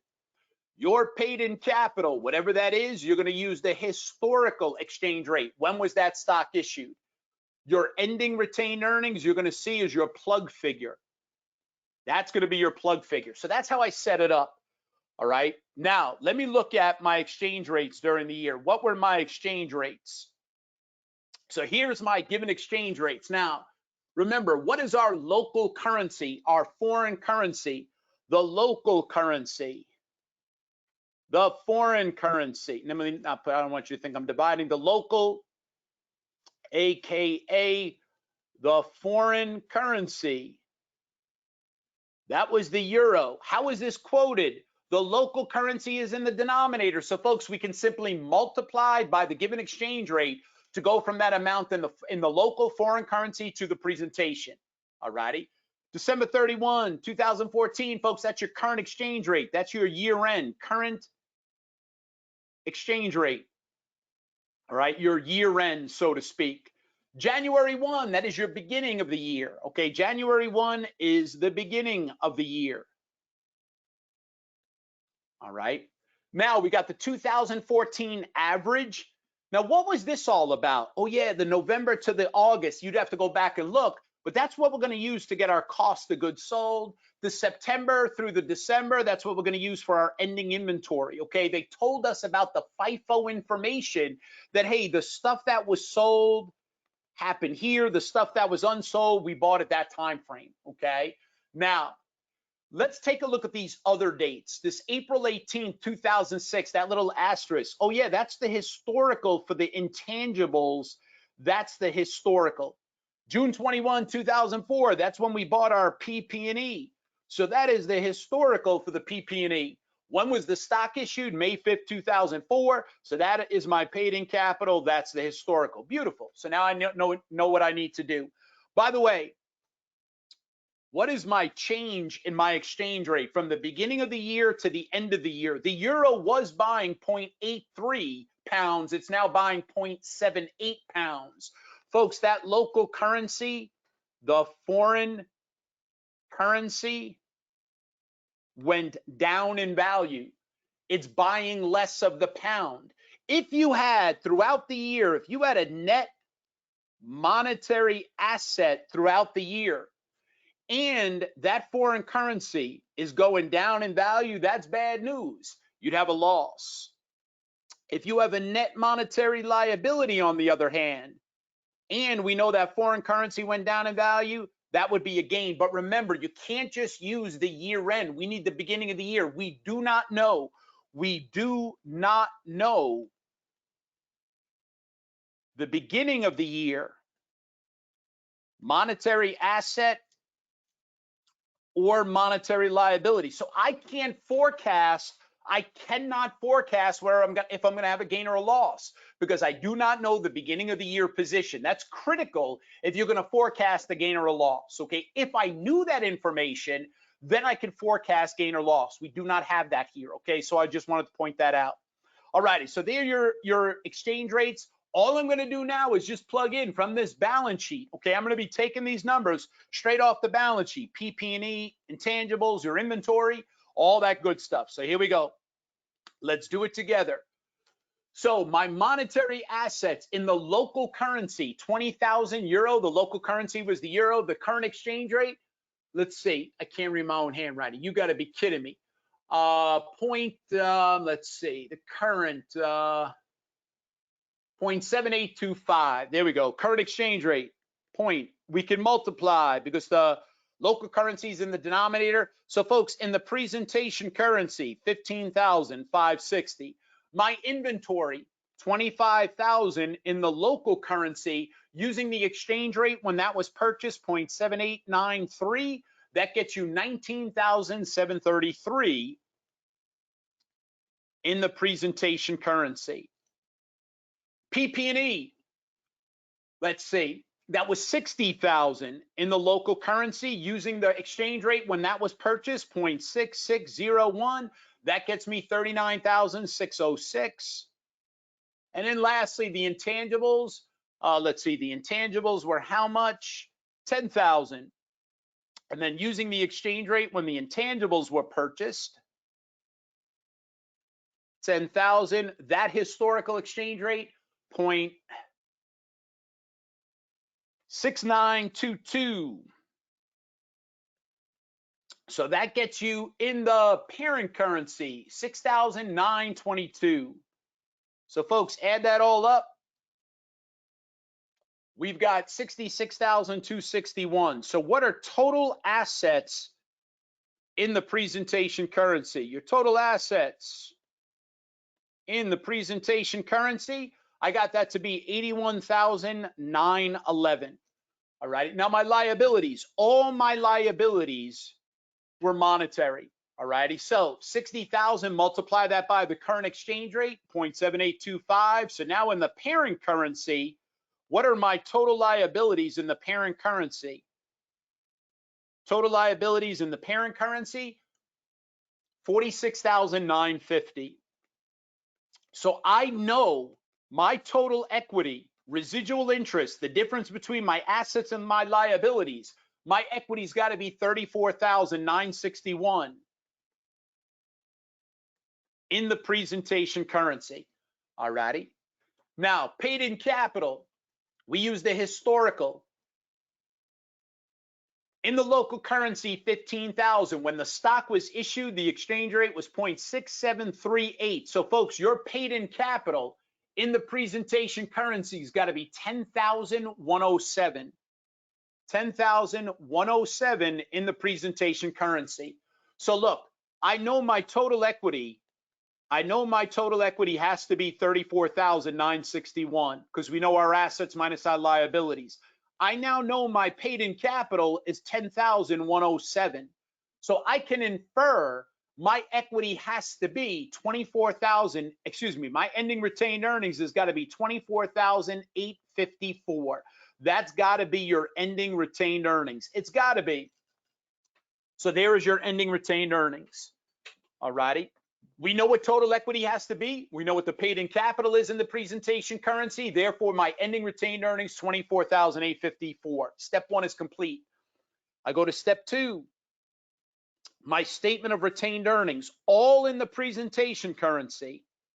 So given information, your beginning retained earnings in the presentation currency was given. That was given in the facts. That was 23,650 in the presentation currency. I do not know my current year profit or loss. Don't know that. I haven't done my income statement yet. Minus my dividends. You always use when it was declared.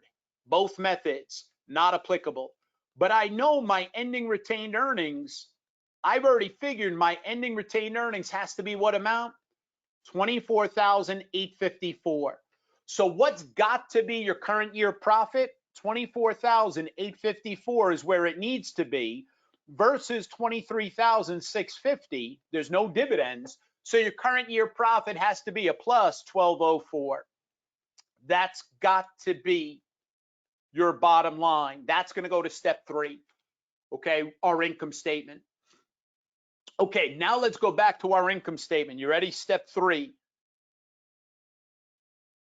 Now let's go to our income statement. The last thing we do under the temporal method,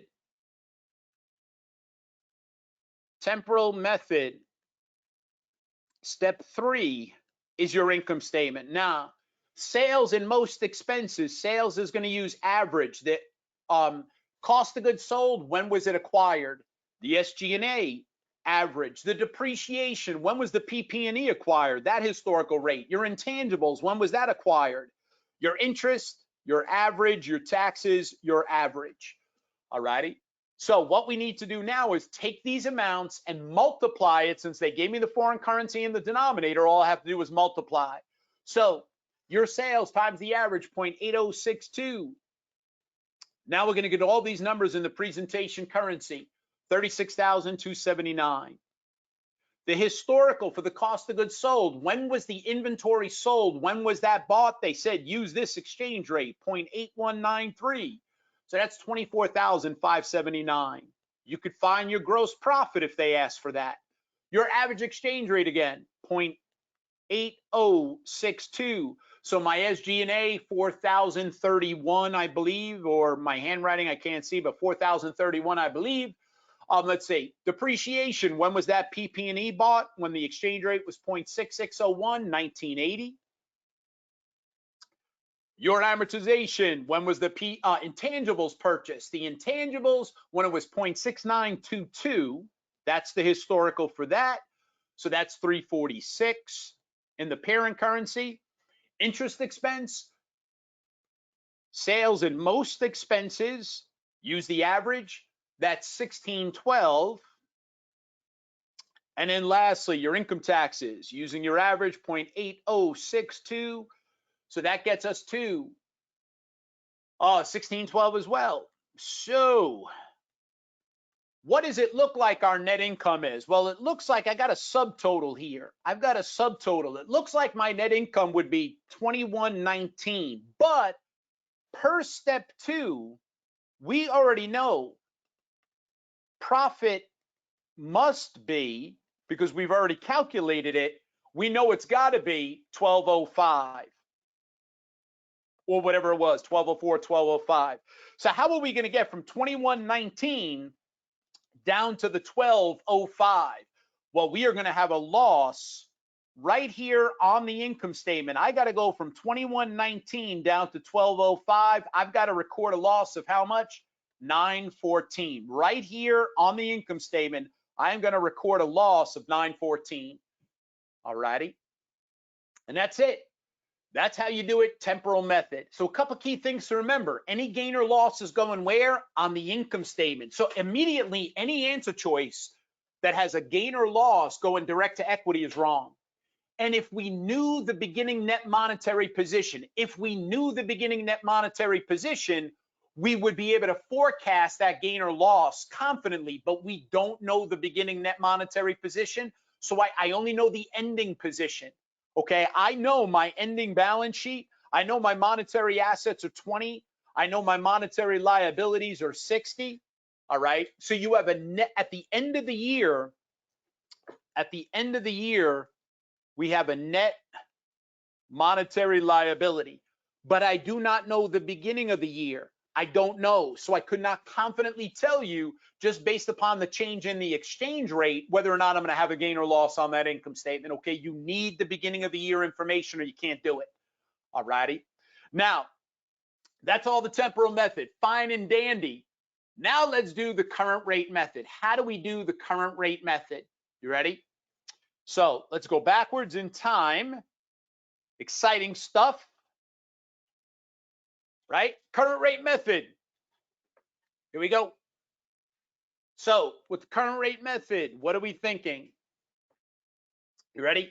Your local currency is your functional currency. We have to go to the presentation currency. Why would we do this? The sub is independent. It's more of a passive investment.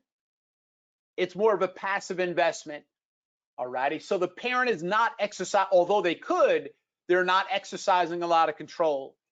Any gain or loss is going to go direct to equity.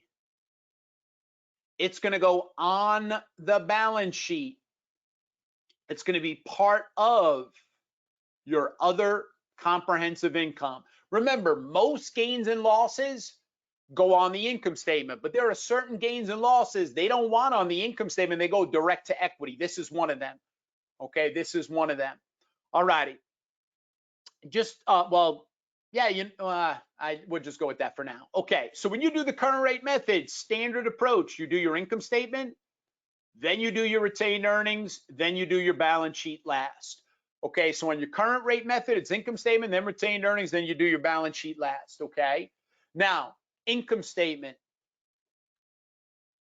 You ready? All your income statement.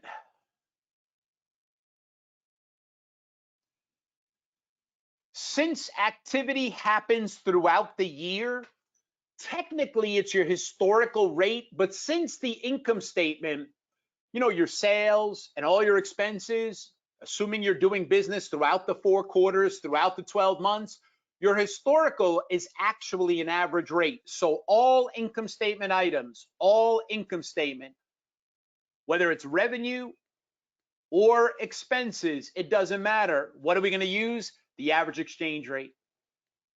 But technically, in a theory question, folks, that's the historical rate. But the historical, because business happens throughout the year, is the exchange rate. Okay, excuse me, is the average rate. Okay, your balance sheet. Next, we do the balance sheet. Why do we call it the current rate method? All assets and liabilities use the current exchange rate. All assets, all liabilities, you use the current exchange rate. Every single asset, every single liability. Therefore, inventory method under the current rate method, inventory method is irrelevant. It's distractor information. It is irrelevant. So under that current rate method, if that's what you're doing, the all current method, I don't care if you're LIFO, FIFO, it does not matter. All expenses are using the average exchange rate. All assets and liabilities, all assets, including ending inventory, is going to use your current exchange rate. Paid in capital, you're going to use the historical. When was the stock issued? Okay. Your cumulative translation adjustment, that'll be your plug figure when we do the balance sheet. Okay. That'll be your plug figure when we do that balance sheet. Okay. So we do our income statement first, then we do our statement of retained earnings, which will give us our ending retained earnings. So when we do our balance sheet, your ending retained earnings will be per step 2. Alrighty. Step 2, we'll do our statement of retained earnings, your beginning retained earnings in your presentation currency, plus your current year profit or loss from step 1. So your statement of retained earnings, your beginning retained earnings in the presentation currency, folks, that'll either be given like it is in this question, or it'll be the first year of operations, in which case it would be 0. But the beginning retained earnings in the parent currency's got to be given information if it's not year 1. If it's the first year, then it's 0. Plus your current year profit or loss from step 1, minus your dividends declared. Both methods, what do we use? The historical rate. And there's your ending retained earnings, which you're going to use in step 3 when you do your balance sheet. Okay. So statement of retained earnings, there it is, step 2. Okay. So translating foreign currencies, very, very simple. Current rate method, it's a piece of cake.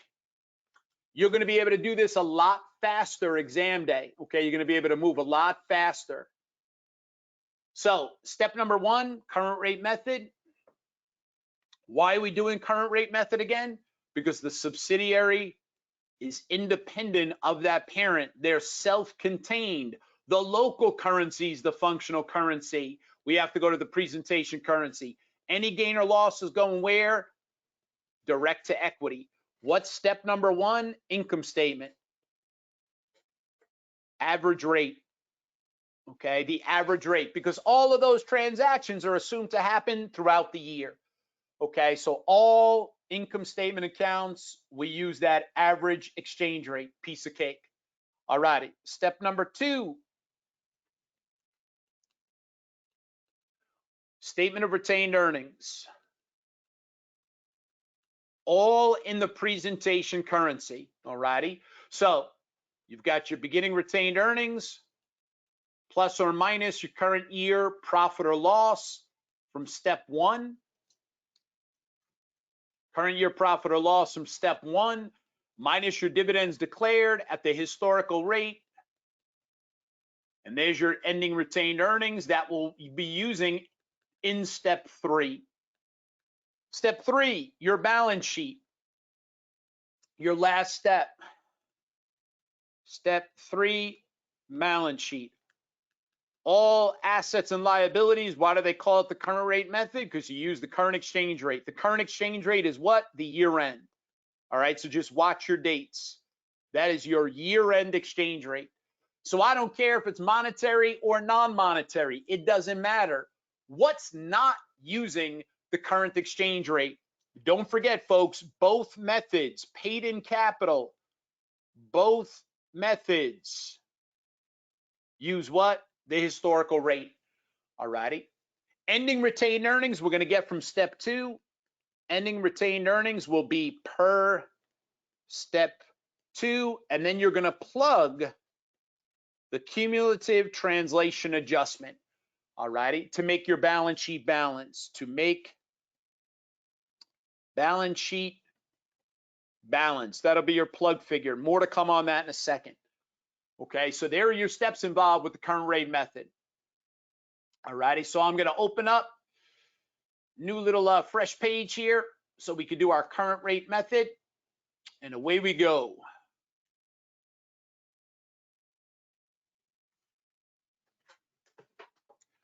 All right, so here's the current rate method. Step 1, income statement. Now, you don't have to go line by line unless they ask for subtotals. So if they ask for subtotals or a particular balance or a certain account, okay, then you got to go step by step. So if they ask for subtotals or certain accounts, then you're going to have to go line by line down that income statement. So if they want things like gross profit, operating income, they want to know what the interest expense is, whatever, then you got to do it. All right. Otherwise, if they don't ask for that, just take your net income in the local currency. So folks, our net income in the local currency was 2,500 in the euro. Multiply that by the average exchange rate. So what was my average using those same exchange rates? Let's just go back to that given information. Going back to our average exchange rate. So folks, I'm using these numbers right here for the income statement, 0.8062. So that was my average for the year. So net income in the local currency times 0.8062, 2016. That is now your net income in the presentation currency. Okay. Step 2, beginning retained earnings in the presentation currency. Remember, that was given information. So if anybody missed it earlier when we went through the facts, that was buried here in the given information right here. Okay, at the end of 2013 is the beginning of 2014. The parent company is St. John's, all right? On their consolidated balance sheet, the subsidiaries retained earnings, last year's ending in the parent currency, 23,650. So that's where that information was given. Otherwise, it'll be year 1 and it'll be 0. So 23,650 plus current year profit or loss, 2016 per step 1. All righty, there's our current year profit minus the dividends. The dividends, we would use the historical, but that does not apply here. There's no dividends, but remember to write your formula in its entirety when you work your practice questions. All right, the goal is to review the rule in its entirety. Applying it to these specific facts is incidental in the process. So ending retained earnings in the presentation currency, 25,666. 25,666. Step 3, all my assets, all my liabilities. First, let me find it again in my local currency. So I want total assets, 115 in the local currency. Total liabilities, all liabilities were monetary, so total liabilities will be the same. Notice the good theory question, folks. When all of your liabilities are monetary liabilities, then the amount in the presentation currency will be identical, because whether you're doing the temporal method or the current rate method, you would use the current exchange rate. So let's go back, let's plug that in. So we have our total assets in the local currency, 115,000. In the local currency, we multiply that by the current exchange rate, the year end, the end of 2014, 0.7825. 89,988. $89,988. That's your total assets in the presentation currency. Liabilities, current. So my liabilities were 60,000. All liabilities are monetary liabilities. So we're going to get the exact same amount times my current exchange rate, 0.7825, 0.7825. So my total liabilities in my presentation currency, 46,950. Same both methods. In this example, if all liabilities are monetary, then this would be the same both methods. Not all the time, most of the time, assuming all your liabilities are monetary liabilities. Okay, now I know my total equity. My total equity has to be what amount? 43,038. Take your assets, subtract your liabilities. Here's your total equity in the presentation currency. Okay, now my equity is made up of what numbers? It's made up of your ending retained earnings per step 2, 25,666. It's also your paid in capital. Paid in capital, 15,000 times the historical rate when the stock was issued, 0.6738. So that works out to be 10,107. So far I have total equity, if you add that up, of 35,773. So right now we have total equity of 35,773. Now watch this carefully, folks. We already know our total equity has to be what amount? Oh, sorry about that. Got a little bit too excited. We already know our total equity. Come on, man, wrong direction.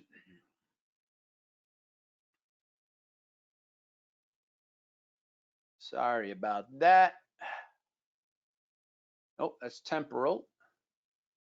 There we go. We already know total equity has to be.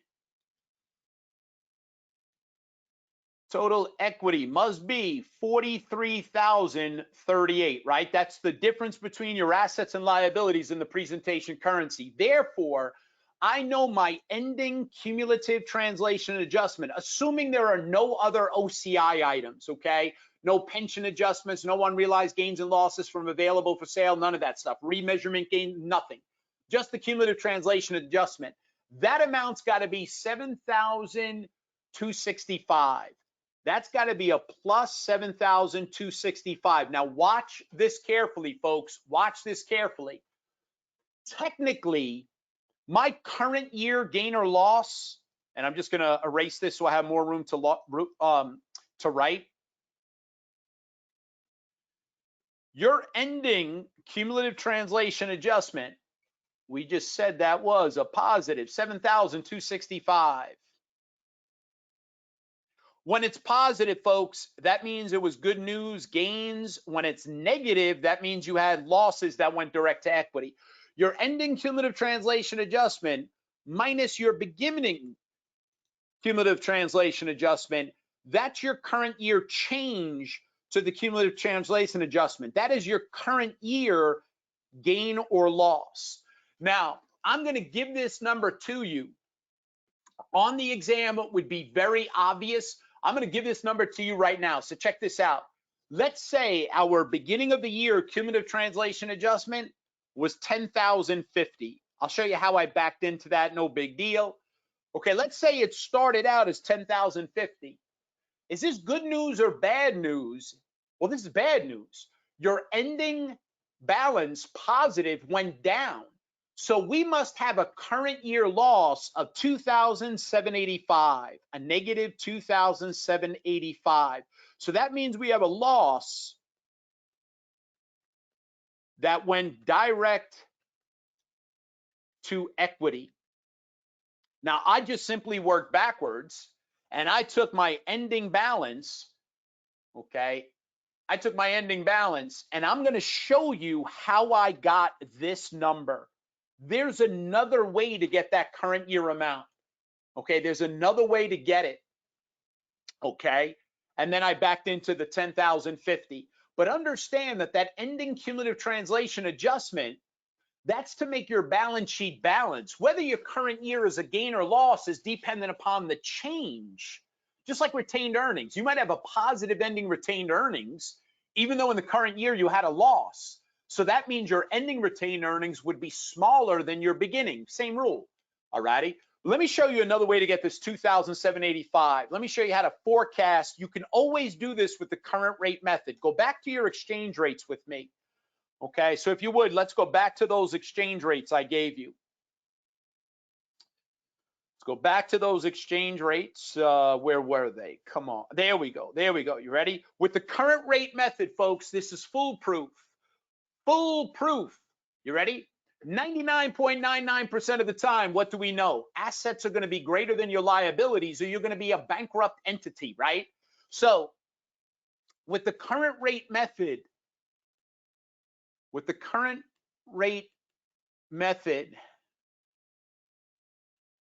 assets are going to be greater than your liabilities at both the beginning and end of the year, or you're probably not a going concern. Now look, in the academic world, they could do anything, all right? They can mess around and give you a negative equity, but it's highly unusual, obviously. Most of the time, whether it's the beginning of the year or the end of the year, your assets will be greater than your liabilities. So folks, what's exposed to the exchange and to the change in exchange rates, your exposure risk is your net asset position, net asset. All righty. So now we have a net asset. In this example, our assets are greater than our liabilities. Here are my assets, 115. Here are my liabilities. I don't know the beginning of the year balance sheet. I don't know, but I'm going to come up with a number. Okay, but nonetheless, you're going to have a net asset throughout the year. So folks, when you have a net asset position, what happened to our foreign currency during the year? That local currency, that foreign currency went down in value. Is that good news or bad news? That's bad news. When you have an asset denominated in a currency that's decreasing in value, you better hedge that risk, because that's bad news. That's going to be a loss. So folks, on the exam, current rate method, you can forecast there's going to be a loss. And not only can you forecast there's a loss, but where is it going? Direct to equity. It's going on the balance sheet, not the income statement. So without even doing any math, before you rush to do all this math, if it's the current rate method and assuming nothing weird is going on and you have a net asset position, chances are, whatever happens to that local currency, that's what's happening to your asset. Good news or bad news? Local currency up, asset up, gain. Local currency down, asset down, a loss. Okay, now I want to show you what I never learned as an accountant. I didn't learn this method until I studied for the CFA exam. You ready? There's another way to calculate that change in the cumulative translation adjustment. Okay, there's another way to do it that is more direct, that focuses in on the change in the exchange rates, okay? So with the current rate method, watch this. Current rate method. Now, you have to be given beginning of the year. You have to have a beginning of the year balance sheet. But I'm just going to give you the numbers, okay? Beginning of the year balance sheet, you needed to do this methodology, all righty? Beginning net asset position. What if I told you the beginning net asset position for this company was 52,500? Beginning net asset position. You would multiply that by the ending exchange rate minus the beginning of the year exchange rate. That's been exposed to the change in exchange rate all year. So 0.7825 minus the beginning exchange rate, 0.8344. Folks, is this good news or bad news? This is bad news. We have an asset denominated in a currency that's losing value. So folks, this is a loss. $2,724.75, not dollars, whatever the currency is, $2,724.75. Then what was your change in your net asset position? Well, look, we have no change in paid-in capital. Change in paid-in capital, no change. But your change in retained earnings is due to your current year profit or loss. This is all in the local currency, mind you, the local currency, all righty? So what was my current year profit in the local currency? 2,500. So that caused my equity to go up. There's your change in retained earnings, so a plus 2,500 times the ending, but not the beginning, the average. Because the change happens throughout the year, you use your average exchange rate. Your ending, 0.7825, the average, 0.8062. So folks, our net asset position went up. Is this good news or bad news? We have more assets denominated in a currency that's losing value. Is that good news or bad news? That's bad news, folks. That's a loss. So you could take the change in the net assets. There were no dividends and no change in paid in capital. So it's all attributed to the current year profit or loss. You multiply that, you get a loss of 59.25. So folks, what would be the gain or loss? That would go on the balance sheet. We would have a loss of 27.84. We would have a loss of 27.84. All righty, or 27.85, I should say, whatever it is. Okay, 27.85. That would be our loss. All righty. So you've got multiple ways. Current rate method, you know any gain or loss is going where? Direct to equity on the balance sheet. You can forecast that gain or loss because you almost always have a net asset position, right? So if you have a net asset position, then it's simple. What happened to the local currency? Direct relationship. Currency up, asset up, good. Currency down, asset down, bad, right? And then you have this alternative approach to analyze how you would calculate that gain or loss without going through all three steps: the income statement, the statement of retained earnings, and then the balance sheet. All righty. So let's take a look now. The way our notes are set up for our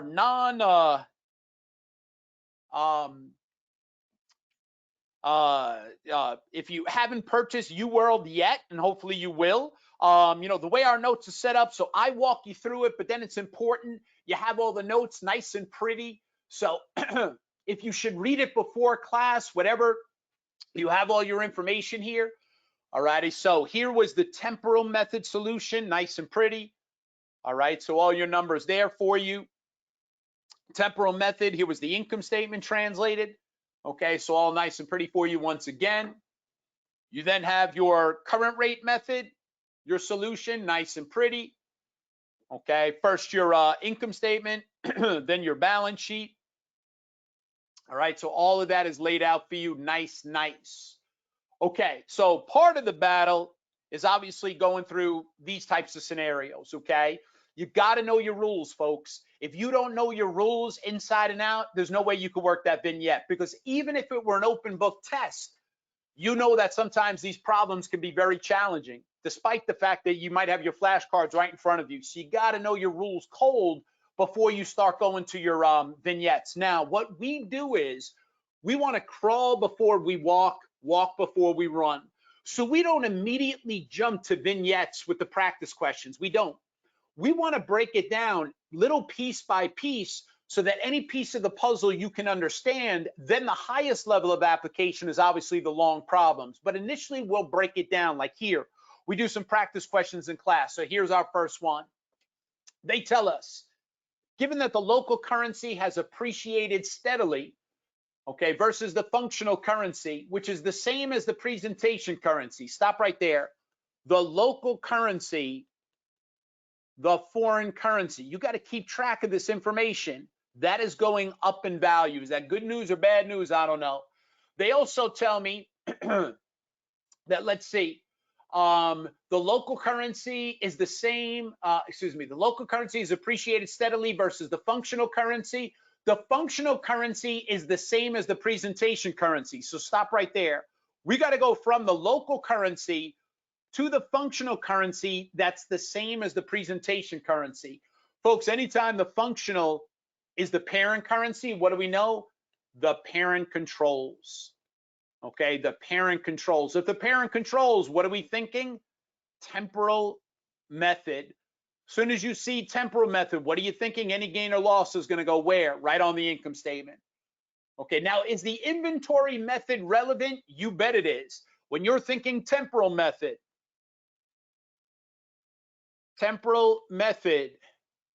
you are thinking monetary assets and monetary liabilities are going to use what? The current exchange rate. The inventory, the PP&E, the intangibles are all going to use what? The historical, the when acquired rate. Okay, you're thinking on the income statement, sales and most expenses. Sales and most expenses, average exchange rate. What are the exceptions? The inventory becomes cost of goods sold. The PP&E becomes depreciation. The intangibles get amortized. Those are all going to use what rate? The historical. Okay, they're all going to use the historical, the when acquired rate. Okay, so they tell me in this example, the company is using FIFO. FIFO. Sell the old, the unsold, or the new. All righty. The gross margin in the presentation currency compared to the gross margin in the local currency. All righty. First of all, how do we do our gross margin? Our sales minus our cost of goods sold divided by our sales. All righty. So make that a little bit neater. Sales, we're going to convert at the average exchange rate. Sales get converted at the average exchange rate. Cost of goods sold. Okay, now, what is happening to the functional currency, I should say the foreign currency, the local currency? Okay, what's happening here? Well, they tell us the local currency has appreciated steadily. All righty, so we're using FIFO. We're selling the old. So we're going to sell the old. All righty. So what is happening to cost of goods sold? What's happening to it? It's going in what direction? First one's in or the first one's out? Cost of goods sold, therefore, is going in what direction? Down. It's going downwards. The cost of goods sold is decreasing. If your cost of goods sold is decreasing, what's happening to your gross profit? It's increasing. Okay, your gross profit is going up. So your gross profit's going to be higher. It's very important that you understand ratio analysis. So do me a favor, make a flashcard with me right now. This is going to be very helpful. Ready? Temporal method.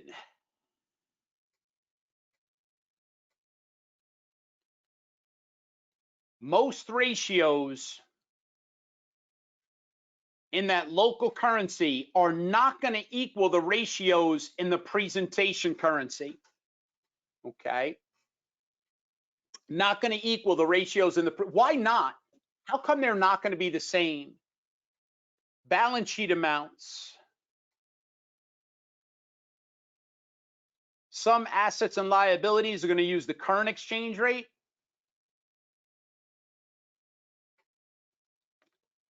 Some assets and liabilities are going to use the historical exchange rate. Historical exchange rate. Income statement amounts. Some revenues and expenses are going to use the average exchange rate. Cost of goods sold, depreciation, amortization are using the historical.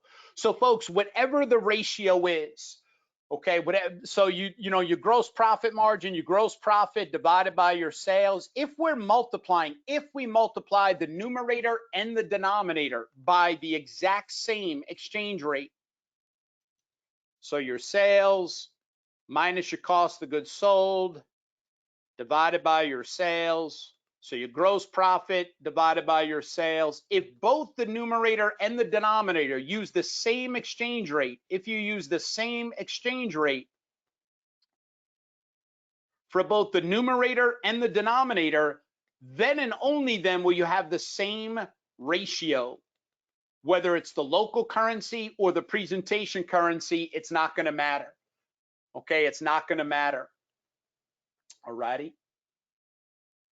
So on the exam, temporal method ratios, you know what? Almost always not going to equal the parent. Now, in an academic exam like this, they can make an exception. They can finagle the numbers in such a way that it's an exception to the rule where both the numerator and the denominator are using the same exchange rate. Well, then, of course, you got to have the same ratio. Okay, now let's make another flashcard. Current rate method.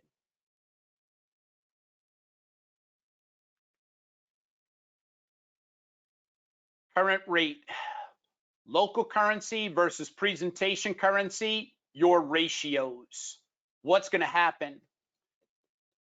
If it's a balance sheet only ratio, local currency, presentation currency, you're going to have the same amount.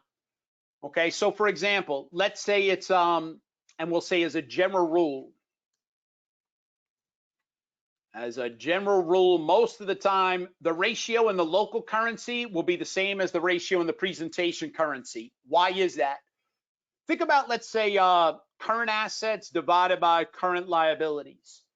Okay, both the numerator and the denominator are going to use what? The current exchange rate.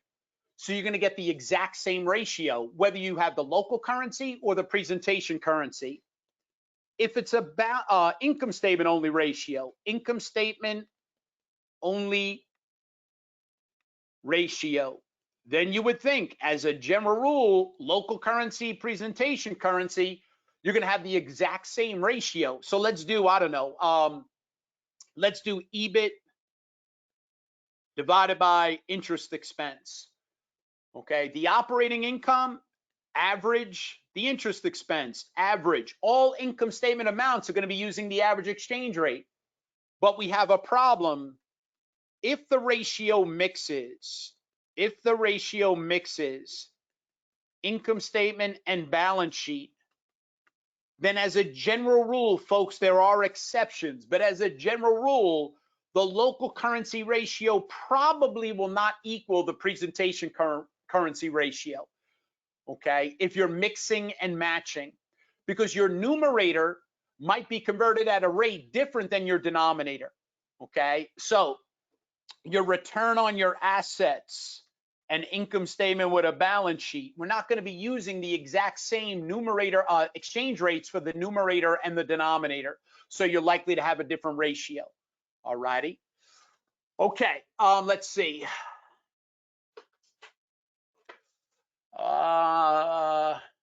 Let's try another one. We got another one here. You know what? I want to give you guys a second. Try this one on your own. I'm going to let you take a snapshot of it, set it up on your own. All righty. So try this one.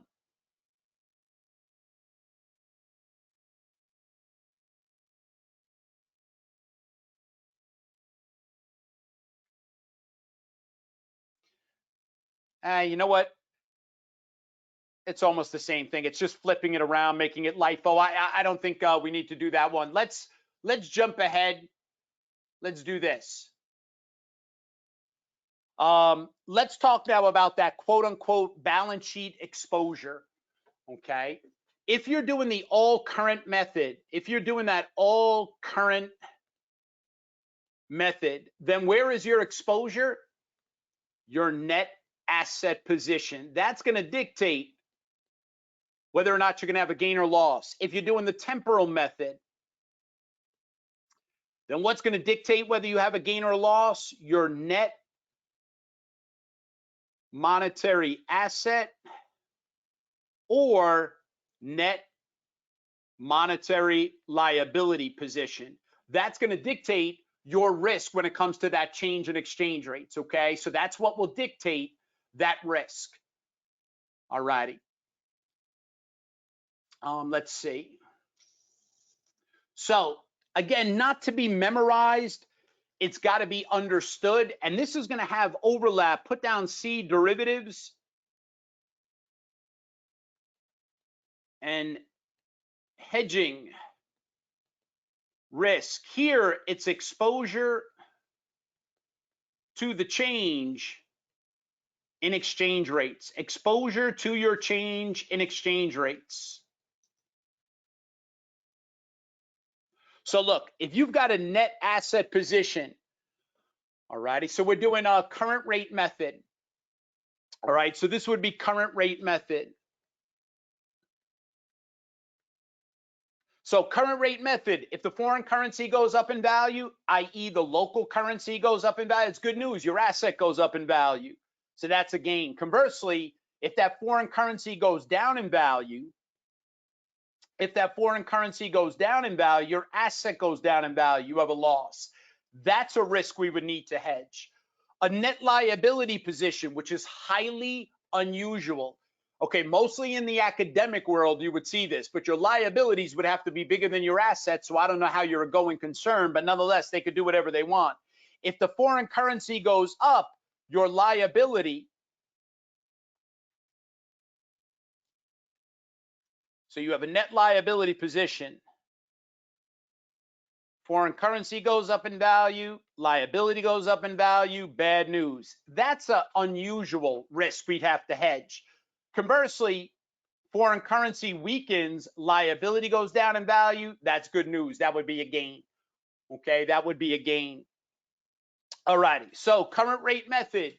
Why do we have this type of exposure? Why do we have this type of exposure?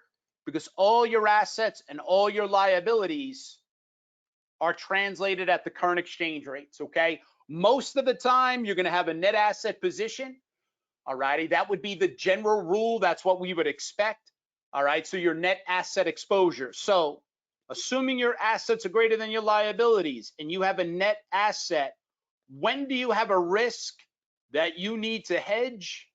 Well, a net asset denominated in a local currency that's decreasing in value, that would cause a loss. So that's the exchange rate risk that we would have to hedge, okay? So what would we want to do?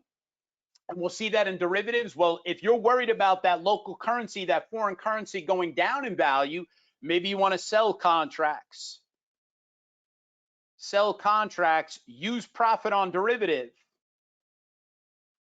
Use profit on derivative to offset this translation loss, okay? So it's all interrelated. That's why you're learning this stuff, okay? So that's what we would do to hedge that risk. So most of the time when you're using the current rate method, that's the risk we got to look at. Okay, now temporal method. Temporal method, very different. With the temporal method, what are we worried about?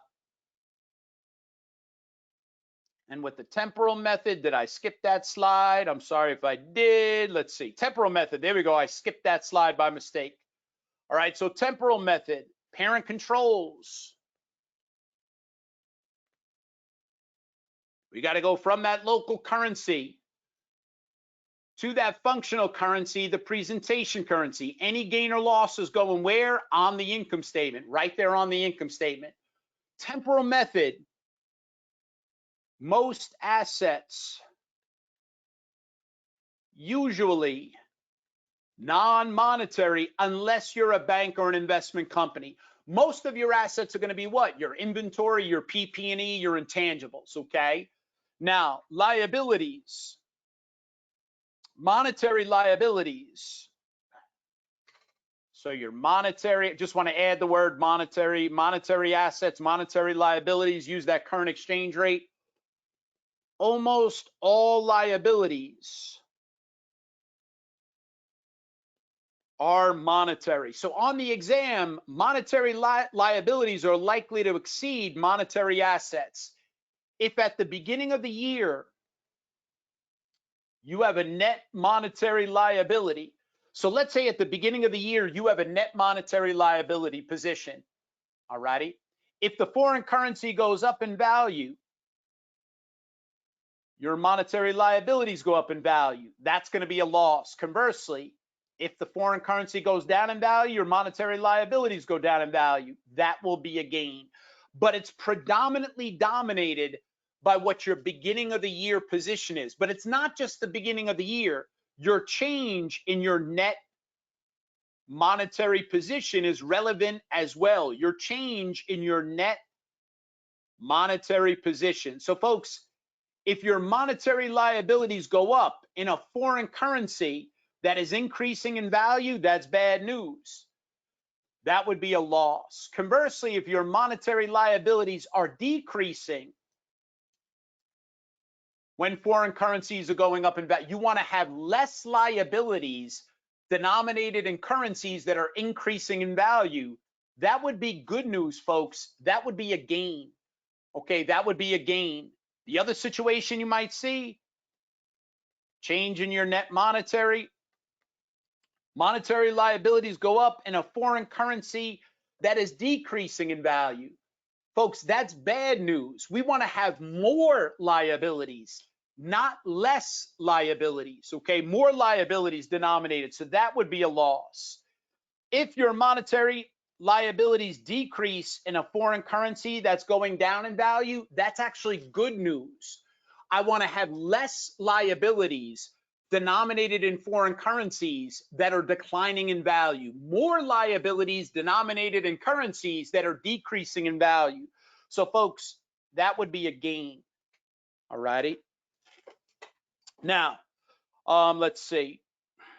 Yeah, so your net exposure is your net monetary position.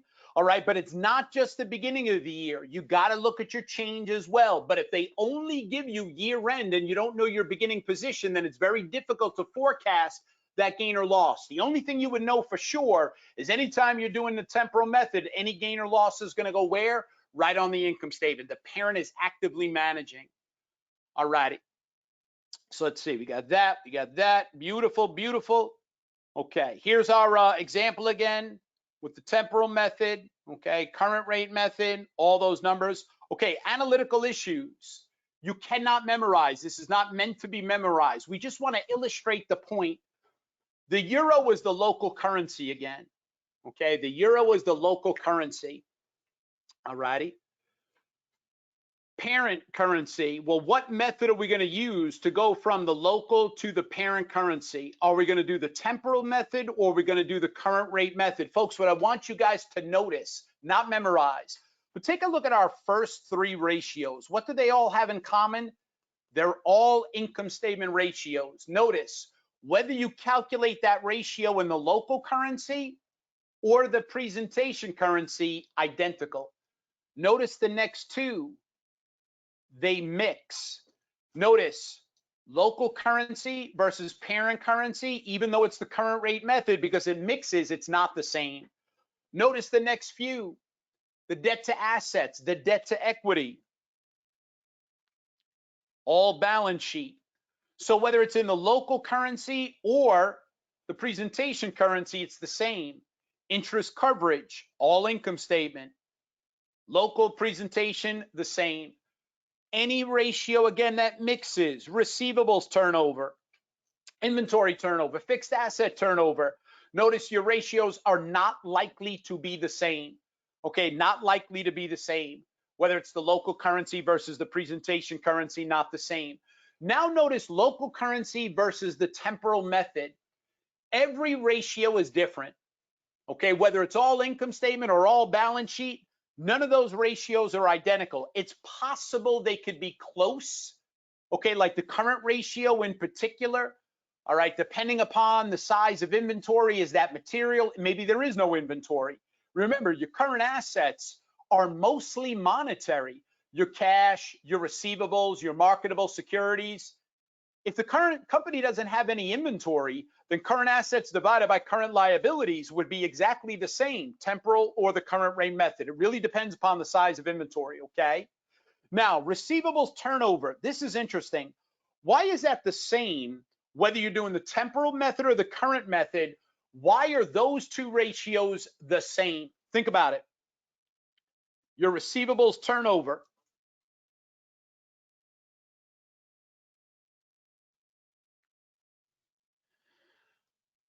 You ready? Accounts receivable turnover. Remember, when you divide that into 365, that gets you on average your number of days to collect. All right, your accounts receivable turnover. So folks, we don't want our sales sitting. We don't want our sales sitting in accounts receivable, right? We want that turned over into cash. So folks, your accounts receivable, both methods, it's an asset and it's a monetary asset. What exchange rate are we going to use? Both methods for accounts receivable. Given that it's an asset, we're going to use a current exchange rate, whether it's the temporal method or whether it's the current rate method. It doesn't matter. You're going to be using the same thing. Sales, both methods, whether it's current rate or temporal, both methods use what? The average exchange rate. So for the temporal and the current rate method, since both the numerator and denominator are using the same exact exchange rates, you're going to have the same ratio. So it's possible. You got to work it out. You got to see. All righty. So Not to be memorized, but to be understood. All righty. So temporal versus the current rate method. When will you have equal amounts, both the numerator and the denominator? You're using the exchange rate, using the same exchange rates, either method. Then you're going to get the same ratio. You will get the exact same ratio, whether it's the temporal method or the current rate, they will be one and the same. So you don't have to memorize it. You got to work your way through it. Okay. But some ratios, you're going to get different amounts. Why? Because the temporal method, monetary assets, monetary liabilities, you'll be using current, but anything that involves inventory, or it involves PP&E, or it involves intangibles, you'll be using the historical. Whereas with the current rate method, all assets are going to use the current exchange rate. Okay, current exchange rate. Now remember, the liability amount is very likely to be the same. Remember, since almost all liabilities are monetary liabilities, since almost all liabilities are monetary liabilities, you're likely to have the same number for anything that involves liabilities. Okay, so again, we are emphasizing, you do not memorize, but you need to understand, okay, and forecast. First of all, where does that gain or loss go? Does it go on the income statement, or does it go direct to equity? So if you haven't made a flashcard already, temporal method, any gain or loss, we know that's going where? Income statement. Versus the current rate method, any gain or loss is going where? Balance sheet, direct to equity, part of that cumulative translation adjustment. All righty. Now, do I have a net monetary asset or a net monetary liability? That's what I need to know. Okay, so it's all about the net monetary position. So folks, when your foreign currency strengthens, if you have a net monetary liability, foreign currency goes up, your liabilities go up, that's bad news, that's a loss. Okay, but if you have a net monetary asset position and your foreign currency goes up, then your asset goes up. That's a gain, that's good news. All righty. Foreign currency weakens. You have a net monetary liability. Foreign currency goes down in value. Okay, now your liabilities go down in value.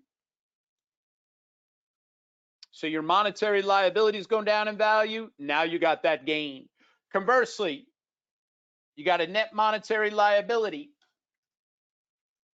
Sorry about that. Keep doing the same one over and over again. That should be sorry about that, guys. Net monetary asset. No, we're doing foreign currency weakens. Net monetary liability. Foreign currency is going down in value. Liabilities go down in value. Good news. Gain. Net monetary asset. Foreign currency down in value. Assets down in value. Bad news. That's a loss.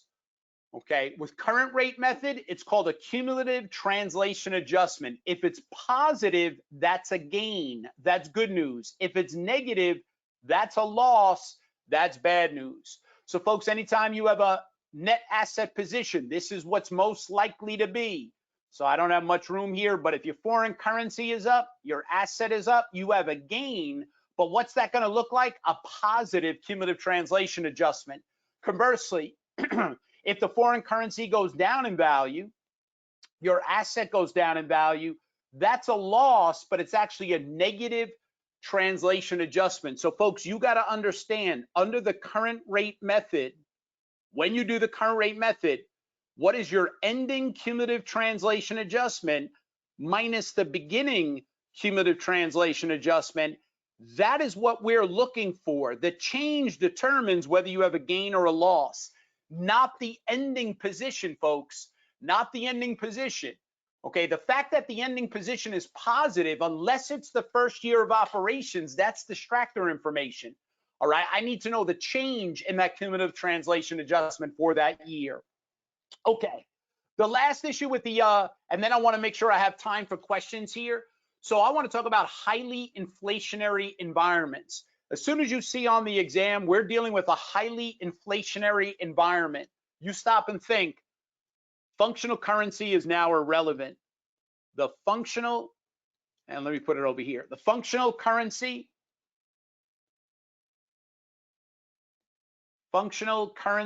is now distractor information. It doesn't matter. It no longer matters, okay, when you're in a highly inflationary environment. So we don't add, folks, it's compounded. So it's 1 plus the rate of inflation times 1 plus the rate of inflation times 1 plus the rate of inflation the past 3 years minus 1. If that's greater than or equal to 100%, we're in a highly inflationary environment. As soon as you see that's the case on the exam, you stop and think, I no longer care what the functional currency is, it doesn't matter. If they tell you we're doing US GAAP, then you cannot use the current rate method. You got to use the temporal method. So any gain or loss is going to go on the income statement. Now the question becomes, why do we use the temporal method under US GAAP? Why would we use the temporal method? It avoids what's called the disappearing plant syndrome. The disappearing plant syndrome. Disappearing plant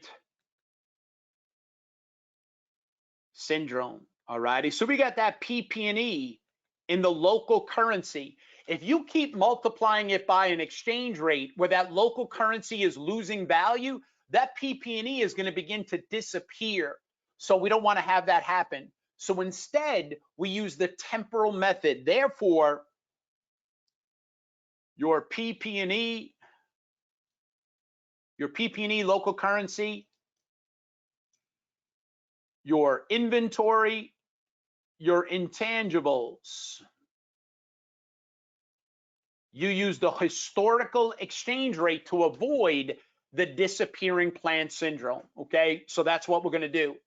Now, if they tell you it's IFRS, let's make a little flashcard together. How are we gonna do it under IFRS? So here we go.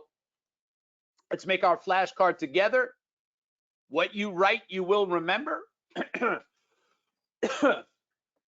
Okay, first of all, how do you restate? When they talk about restating for inflation under IFRS, what do they mean by restating for inflation? What you got to find for me, the current price index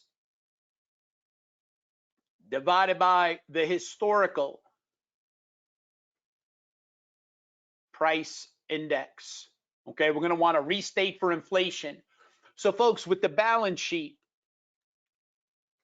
all assets, liabilities, and paid-in capital are going to use the current exchange rate. Okay, so under IFRS, it's an ugly all. When you do your balance sheet, all assets, liabilities, paid-in capital, you're going to use your current exchange rate. Okay. Your non-monetary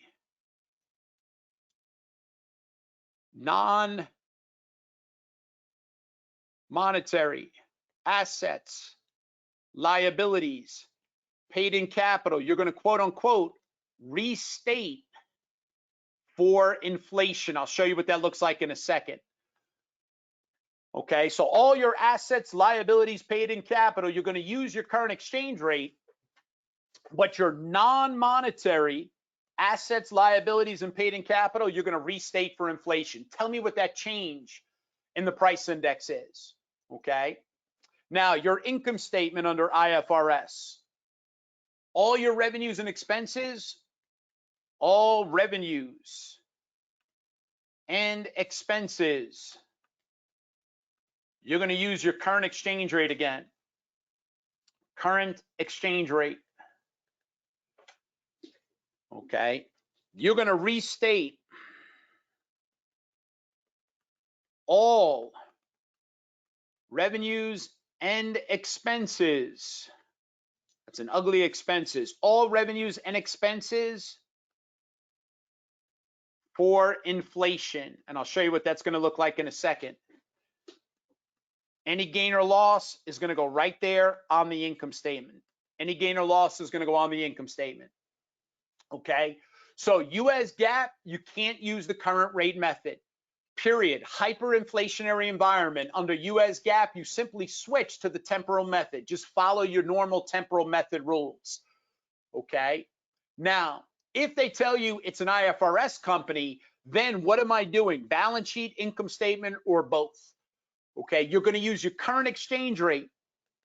Okay, whether it's the balance sheet or the income statement, you are going to use your current exchange rate. On the balance sheet, only the non-monetary assets, liabilities, and paid in capital will be restated for inflation. On your income statement, everything, all revenues and expenses, you're going to restate for inflation. All righty, so let's take a look at this example, see how that's applied.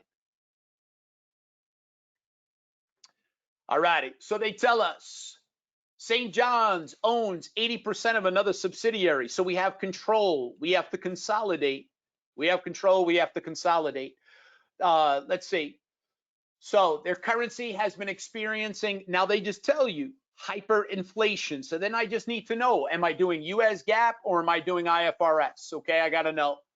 All right, they tell us they use weighted average inventory costing and paid no dividends that year. So folks, anytime they tell you use weighted average inventory, that means cost of goods sold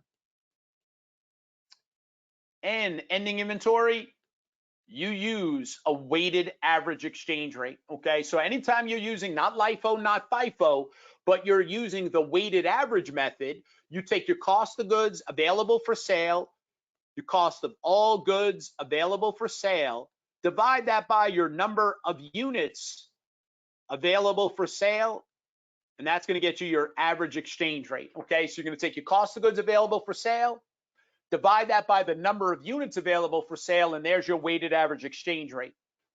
Okay, so what else did they tell us? The value of their December 31, 2013 consolidated balance sheet, their retained earnings. So there's beginning retained earnings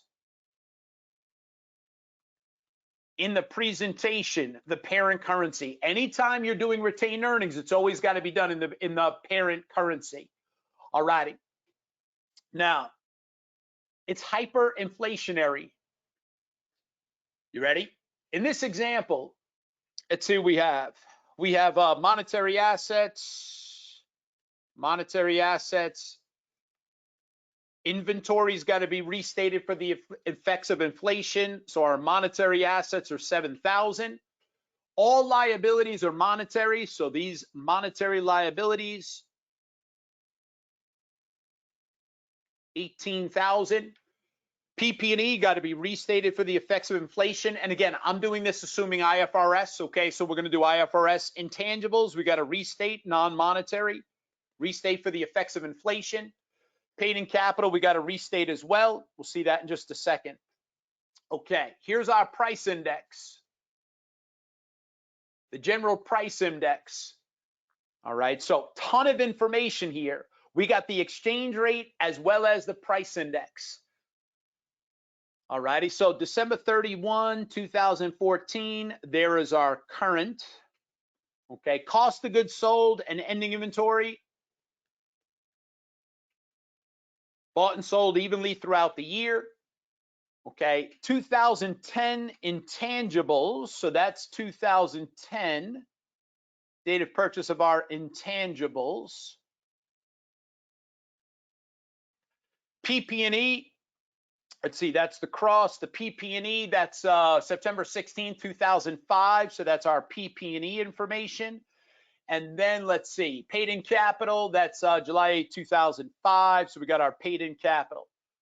All righty. So we've got our current, we've got our year end information. All righty. So we label everything, we're good to go. All right. If we were doing US GAAP, we're not going to redo this. If we're doing US GAAP, though, you cannot use the current rate method. So under US GAAP, cannot use current rate method, period. So we simply switch to what? You got to use the temporal method. So you know your balance sheet, monetary assets, monetary liabilities, use your current exchange rate, your ending inventory, your PP&E, your intangibles, all that, you're going to use your historical. When was it acquired? All righty. Your income statement, sales, and most expenses, you're going to use your average exchange rate, cost of goods sold, your depreciation, your amortization, you'll use your historical, the when acquired rate. All righty. Temporal method, where does any gain or loss go? Any gain or loss is going right there on the income statement, right there on the income statement. So cash, monetary asset, receivables, monetary asset, accounts payable, monetary liability, bonds payable, monetary liability, paid in capital, historical. Okay, so current exchange rate, current, historical, historical, historical, local currency to presentation currency. All righty, so there are your total assets now in the presentation currency. All righty, monetary liabilities, current, paid in capital, historical. Now you have those values. So your assets, 3127. Your liabilities, our liabilities are 475. So 475. So if we take our assets, subtract our 3127 minus the 475, total equity has to be what amount? 2652. It's got to be 2652. That's got to be your total equity. All righty. Now, ending retained earnings is a plug figure. All right, beginning retained earnings, given information, our ending retained earnings. You ready? Your paid in capital is 611. So folks, if you're paid in capital, if our total equity is 2652, and if our paid in capital is 611, then we know our ending retained earnings to make our balance sheet balance, that's our plug figure, 2041. All righty, so once you have your total assets in the presentation currency, your total liabilities in the presentation currency, you have your total equity. Since your paid in capital is going to use the historical under the temporal method, then we know our ending retained earnings, okay? 2041, that's our plug figure. All righty, then you take your beginning retained earnings in the presentation currency. Beginning retained earnings, 1600 plus your current year net income. So I'm just going to squeeze that in here. Beginning retained earnings, given information in the presentation currency, 1600 plus your current year profit or loss minus your dividends. Ending retained earnings. We know our ending retained earnings has to be 2041. Dividends not applicable. If there were dividends, what would we use? The historical. So what's the difference between the 2041 and the 1600? Well, there's our plug figure. The 2041 minus the 1600, we know that the current year profit has got to be 441. So that is your plug figure. Okay, that blue figure, that's your plug figure. All righty. US GAAP continued. Temporal method. Sales average. Cost of goods sold, when was it acquired? SG&A average. Depreciation historical. Amortization historical. Interest average. Income taxes average. This is our back into, and our plug, our net income. Okay, we knew that number, what it had to be. All righty, so we knew our plug figure. So this 441, this is per step 2, that statement of retained earnings. We knew that we had to have a bottom line profit of 441. Okay, so all of this, let me just go through this. So this is your average exchange rate. The when acquired for the cost of goods sold, which was an average. The cost of goods, the SG&A, your average.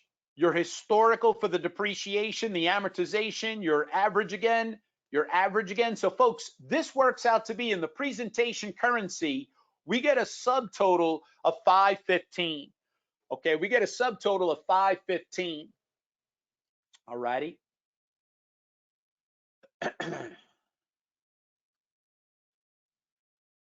So let me just squeeze this in here. So we have a subtotal revenues in the presentation currency minus the expenses in the presentation currency of 515.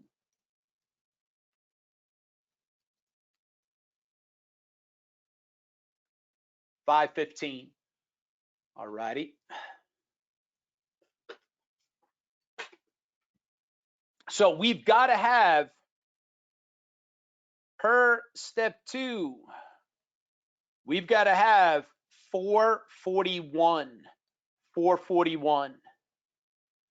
So our plug figure, it should be a loss of 81. A loss of 81 to get down to that 441 per step 2. All righty, a loss of 81. All righty. Now, let's see.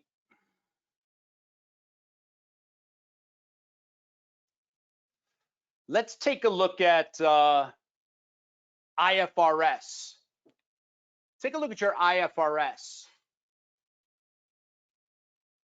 We want to adjust non-monetary for inflation and use the current exchange rate. And we want to use the current exchange rate. So we want to adjust non-monetary items for inflation. All righty. And we want to use the current exchange rate. So just the non-monetary items. So folks, monetary asset. Here are the non-monetary that we're going to adjust for the effects of inflation. Monetary liability paid in capital is non-monetary. So those are the ones we're going to adjust. Okay, all of this current exchange rate, Okay, your current divided by your historical. When was it acquired? Okay, so that is the historical. So for example, where did they get the 642.9, the 123.7, the 209.2? This is our current price index relative to the historical, what it was. Go back to the given information if you would. Okay, so for our intangibles, for our PP&E, for our paid in capital, all righty, for our inventory. So this is our current, and this is what the historical price index was for those particular items. So folks, that's where all of those numbers, so just make sure you cross-reference where those are coming from. Okay, so you can see that. All righty, so all of those non-monetary items are getting adjusted for the effects of inflation. All right, so your assets in the presentation currency, 3759. Our liabilities in the presentation currency work out to be 475. 475, that's your liabilities. So our equity, I got a total of, that looks like 3284. That's your total equity, 3284. So our paid in capital, if that's 767, there's our paid in capital, 767. We convert for the change, the current divided by the historical, and then we use the current exchange rate. So we got 767. So therefore, we could back into our ending retained earnings has to be 2517. That's got to be our ending retained earnings is our plug figure, 2517. All righty. So we know if our beginning retained earnings given information in the presentation currency, given information is 1600 plus your current year profit or loss minus your dividends, which are not applicable, 0. There's your ending retained earnings. Our ending retained earnings, we plug 2517. So we know that we've got to have, that's why that's in blue. That is our plug figure. That's how we're backing into that factor, okay? That's our plug figure. All righty. Now our income statement. Under IFRS, you ready? First, we adjust for inflation. All revenues and expenses, are going to adjust for inflation. And then we use the current exchange rate for all revenues and expenses. Again, it's the current price index relative to the historical for that particular account, okay, for that particular account. So we get, let's see,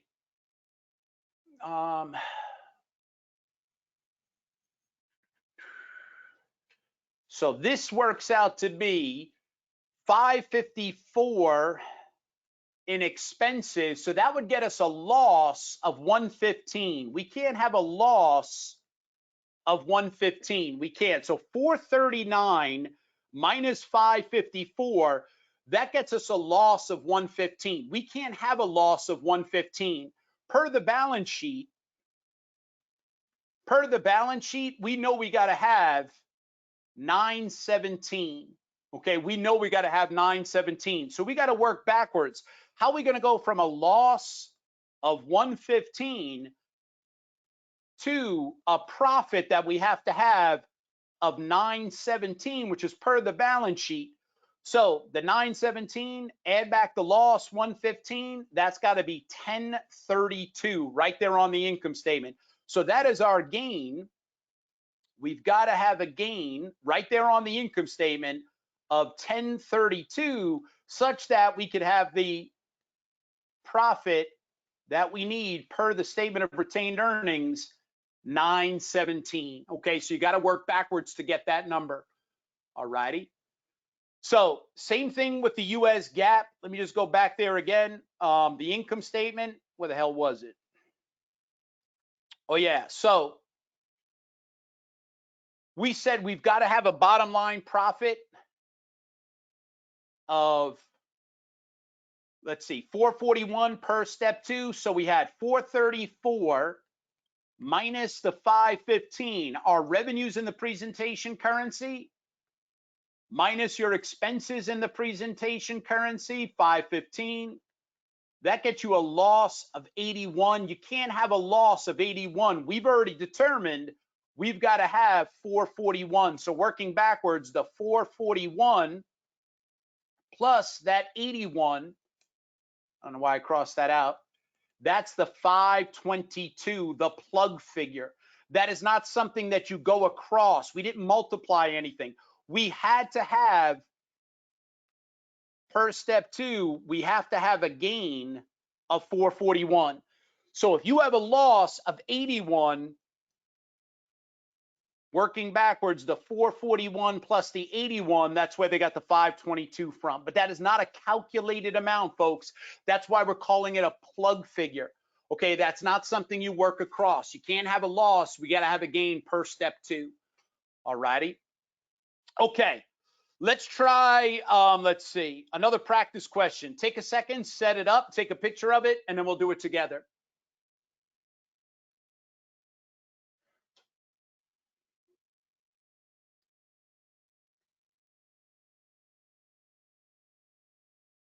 All right, we're going to work this one twice.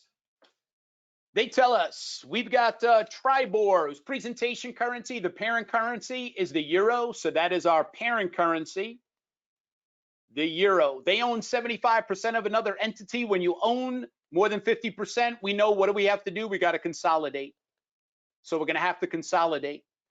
Okay, the local currency, they give us there. Over the past 3 years, the exchange rate has risen from let's see, 8.6 to 18.4. All righty. So what is our change here? 18.4 divided by 8.6,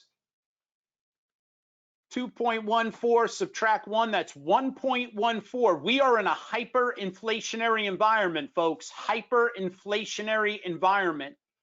So that local currency is losing value, and it's losing value quickly. All righty. So Step number one, whether you're US GAAP or IFRS, any gain or loss is going to go on the income statement. Any gain or loss is going to go on the income statement. Okay?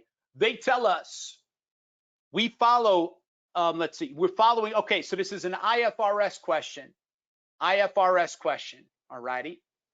They say, if the functional currency, I could care less what the functional currency is. It doesn't matter.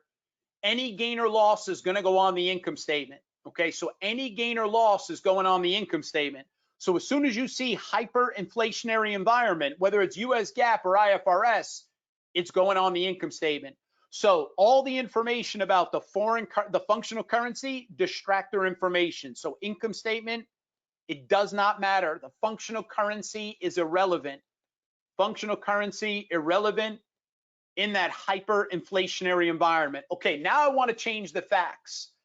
Now I want to change the facts. Take a second. What if not hyperinflationary? What if not hyperinflationary? All righty, again, parent currency is the euro. The local currency is the QDU. QDU, that's our local currency. All righty.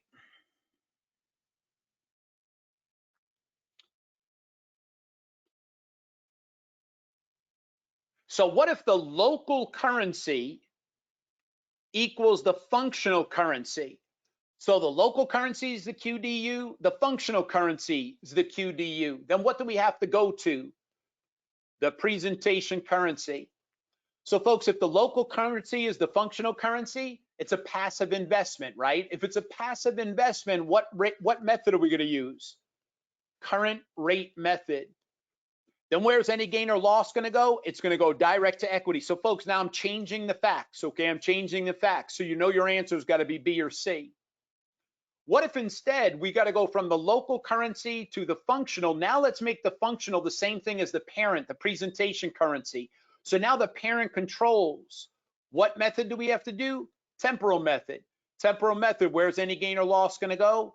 On the income statement. So what's your answer gotta be?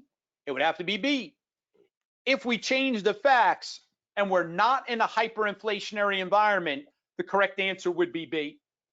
Okay, obviously. But if you're in a hyperinflationary environment, as we are here, the functional currency doesn't matter.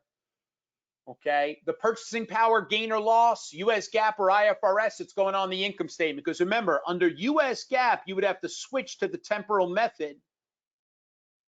And if you switch to the temporal method, any gain or loss is going on the income statement.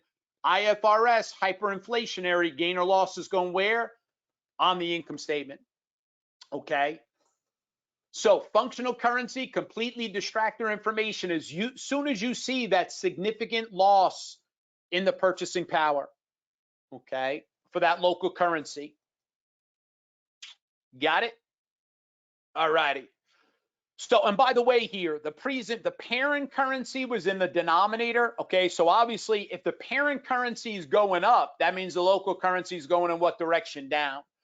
Okay, the euro was buying 8.6. The euro's now buying 18.4. All righty, so the euro, okay, so the parent currency is going up. It's that local currency we're worried about in that hyperinflationary environment.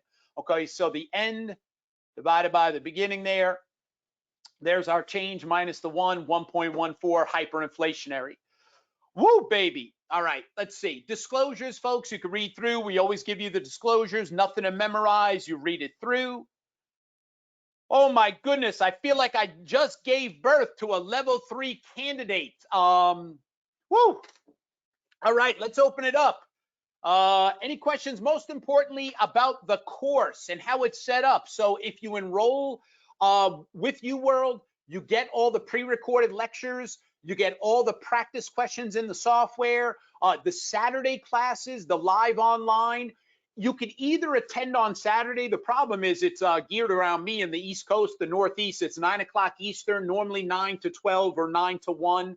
But depending upon where you are around the world, that may not work for you. So all of the Saturday classes are recorded for you. So they're archived. So if you can't make it, quote unquote, to the live session, you can nonetheless watch what we did on the Saturday class where it's all application. Also want to point out, at no extra cost, we have Q&A sessions. Those are usually on Sundays. This is where you can say, you just ask your questions, random questions, whatever you have about that, that week's subject matter or whatever it is. Again, you get to have a professor with you. It's usually either Darren, my buddy Darren, or Chris, both charter holders, both incredibly knowledgeable, great instructors. And that's where they take all your questions. And then on top of that, we have these 2-day boot camps. It's really, it's a practice exam, but it's not as much an exam format. The goal is to choose vignettes that illustrate the most likely, the most heavily tested items, right? Historically, we know what's been focused in on, like if it's equity, is it going to be the residual income model? Is it going to be free cash flow to the firm, free cash flow to equity, dividend discount, whatever it is, the H model. We're going to select random vignettes for the different topics that illustrate application of those rules, okay? It's no longer walking through the rules, it's applying. It's all that application. That's a 2-day boot camp.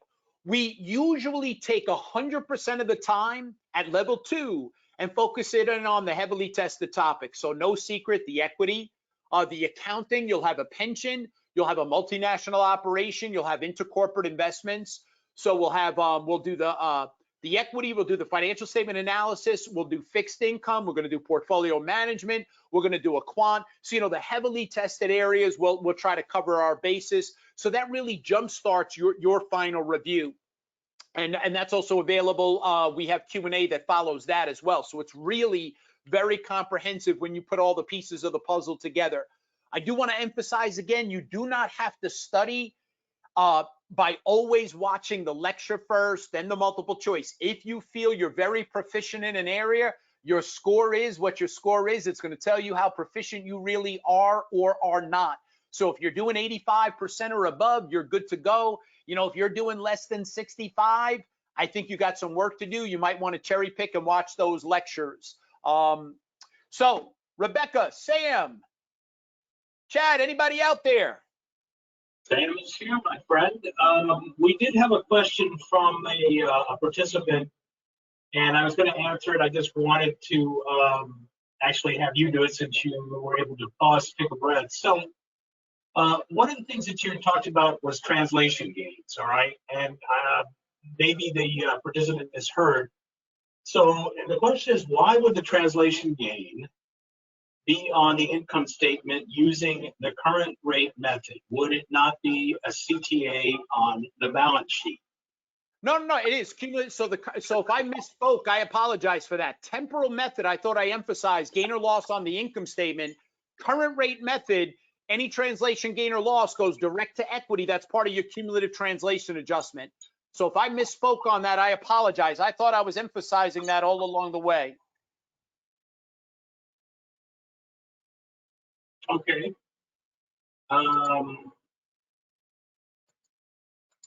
That answers that question. Thank you. All right, beautiful. Yeah, so I don't know if I misspoke somewhere along the way, but I'm pretty sure I had it in here in my notes all along the way. Yeah, temporal method I emphasized, always gain or loss on the income statement. And let me just double check. Current rate method. Let's see. Just want to double check my notes here. Current rate method. I hope I did not misspeak. If I did, you can accumulate those and then you get a sharp object. You get to fly to New Jersey and stick that sharp object in my right ear and take it out my left. Let's see. Current rate method. Let me just double check that I did not misspeak along the way. Let's see. Current, no, I got it right there. Current rate, gain or loss in equity. Yep, you're changing cumulative translation adjustment. Yep. Okay, well, there we go. So controversy resolved. All right, beautiful. Anything about the course? Does anybody have any generic questions about the course we can take, help people out? We just have questions in terms of things about access to the live lectures. Just to confirm, I wanted to just make sure that all of our participants know that what is happening that for the 2024 product, right? This is the one that's going to have the lectures and the the study guide and all that other good stuff. We anticipate releasing that in early to mid-December this year. So the first exam is in May, and those lectures, though, for those of you studying for the November exam, those are not yet available.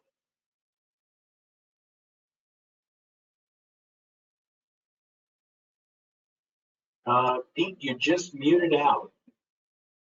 Oh, I'm sorry about that. I shut off. I didn't want to have an echo. So, okay. So yeah, so the course for I'm sorry, can you repeat that? So when does it come out for levels 1 versus 2 versus 3 for 2024? Do we have dates for that? Level 1 is already available. All right. Okay. So for this audience, I mean, unless anyone was just tuning in to get a sense of what we're about, you know, we were assuming that people that were participating tonight are actually studying for level 2, not level 1. But if they are, then the entire product for level 1 is currently available. So you can just go to the website and sign up, and you'll have access to all of this. The level 2, like I said, will be December, you know, early to mid-December of this year. And level 3, we are anticipating that will actually be available like early November. So and that will be the full product as well. So everything will be available to you at all 3 levels by the end of 2023 for sure, and earlier than that. So I hope that answers the question. There was another substantive question that just run by you. So under a hyperinflationary environment, the translation gain is under the income statement, not a CTA. Is that? That is correct. So both US GAAP, IFRS, the gain or loss is going to go on the income statement. So in hyperinflationary environments, whether it's US GAAP, but they get there differently, right? So US GAAP, you do temporal method. IFRS, you're doing that kind of that hybrid approach, and you're adjusting for the price index. But either method, temporal, US GAAP, or the IFRS method, gain or loss goes right there on the income statement. So apparently, Pete, you're quite the popular guy. Some of these folks want to know, are you teaching level 3? You know, it all depends upon that year's schedule. You know, the beauty of UWorld acquiring Wiley, as I mentioned earlier, is that we've got such an incredible collection of talent that really there's people who, you know, I do mostly levels 1 and 2.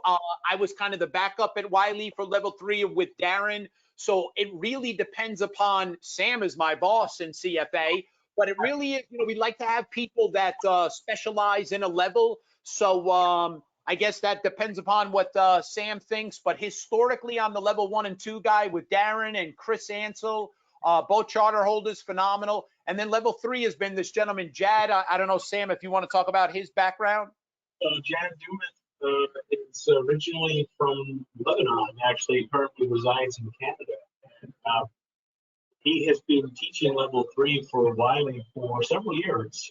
He's been the main instructor on these live courses for level 3, and really the feedback and the response from students has been just positively and uniformly overwhelmingly good. So you know, the fact that Pete may not teach all of level 3, we may get him, prevail upon him to teach a couple, but if he's not, then you're not going to be missing anything, you know, by really any of our other instructors. So, you know, we just, we like Pete to, you know, show the flag for us.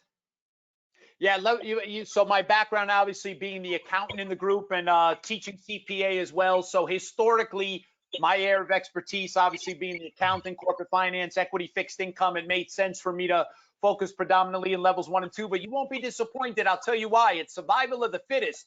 We are judged every cycle by evaluation. So, you know, it's you're only as good as your last lecture, I guess. So, yeah, Jad's been doing a phenomenal job. And yeah, but, you know, everything is, you guys submit that feedback. We pay close attention, and we certainly want to make you guys happy that's what drives the business. You know, it's all word of mouth.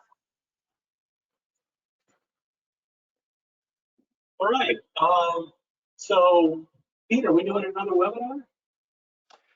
Yeah, so I guess we will. You know what? I guess we will do one for level 1. I mean, we do. Oh yeah, you know what we should talk about, Sam? Can people buy? Someone had actually sent me this message on LinkedIn. If someone didn't have the whole course but wants to join us for the boot camp, 2-day intensive, can they carve that out? Yeah. Yeah, I believe it would be something that, at least for this year, I think that would be something that will be offered. I mean, it's the official term is like still to be determined, but you know, anyone who would want to participate in that, we really wouldn't be very well served to turn someone away on that. So yeah, so that is, I believe that is the case. So and obviously, you know, if there's so we'll work that out. That's TBD, but it looks like that can happen. Sam gets to make a lot of those decisions, not in a vacuum. Of course, we've got others we got to report to, but if that demand is there, yes, we're certainly like to have you aboard, no doubt. So I'm just looking through these to see if there are any substantive questions to you, Pete. It looks like everyone's satisfied. I think at this point, the questions that I'm receiving just have to do with the, you know, subscription, different packages, things like that. So, Mr. Olinto, thank you very much for your time tonight. Thank you guys. Thank you, Sam. Thank you for having me. I'll let you do the final goodbye. But guys, I sincerely appreciate you taking the time. Again, it was free monetarily, but I know how your time is valuable. Those Saturday classes, we will not waste your time. So thank you so much for joining. If you liked what you saw, hopefully we'll earn your business, and good luck studying. Sam, I'll let you take it away. Well, folks, again, thank you so much for your participation tonight. I hope you got something out of it. You know, I'm a charter holder, and I never tire of hearing Pete lecture on anything. It was said once that an actor, you know, that a very famous actor is like somebody who you would pay to go read the phone book.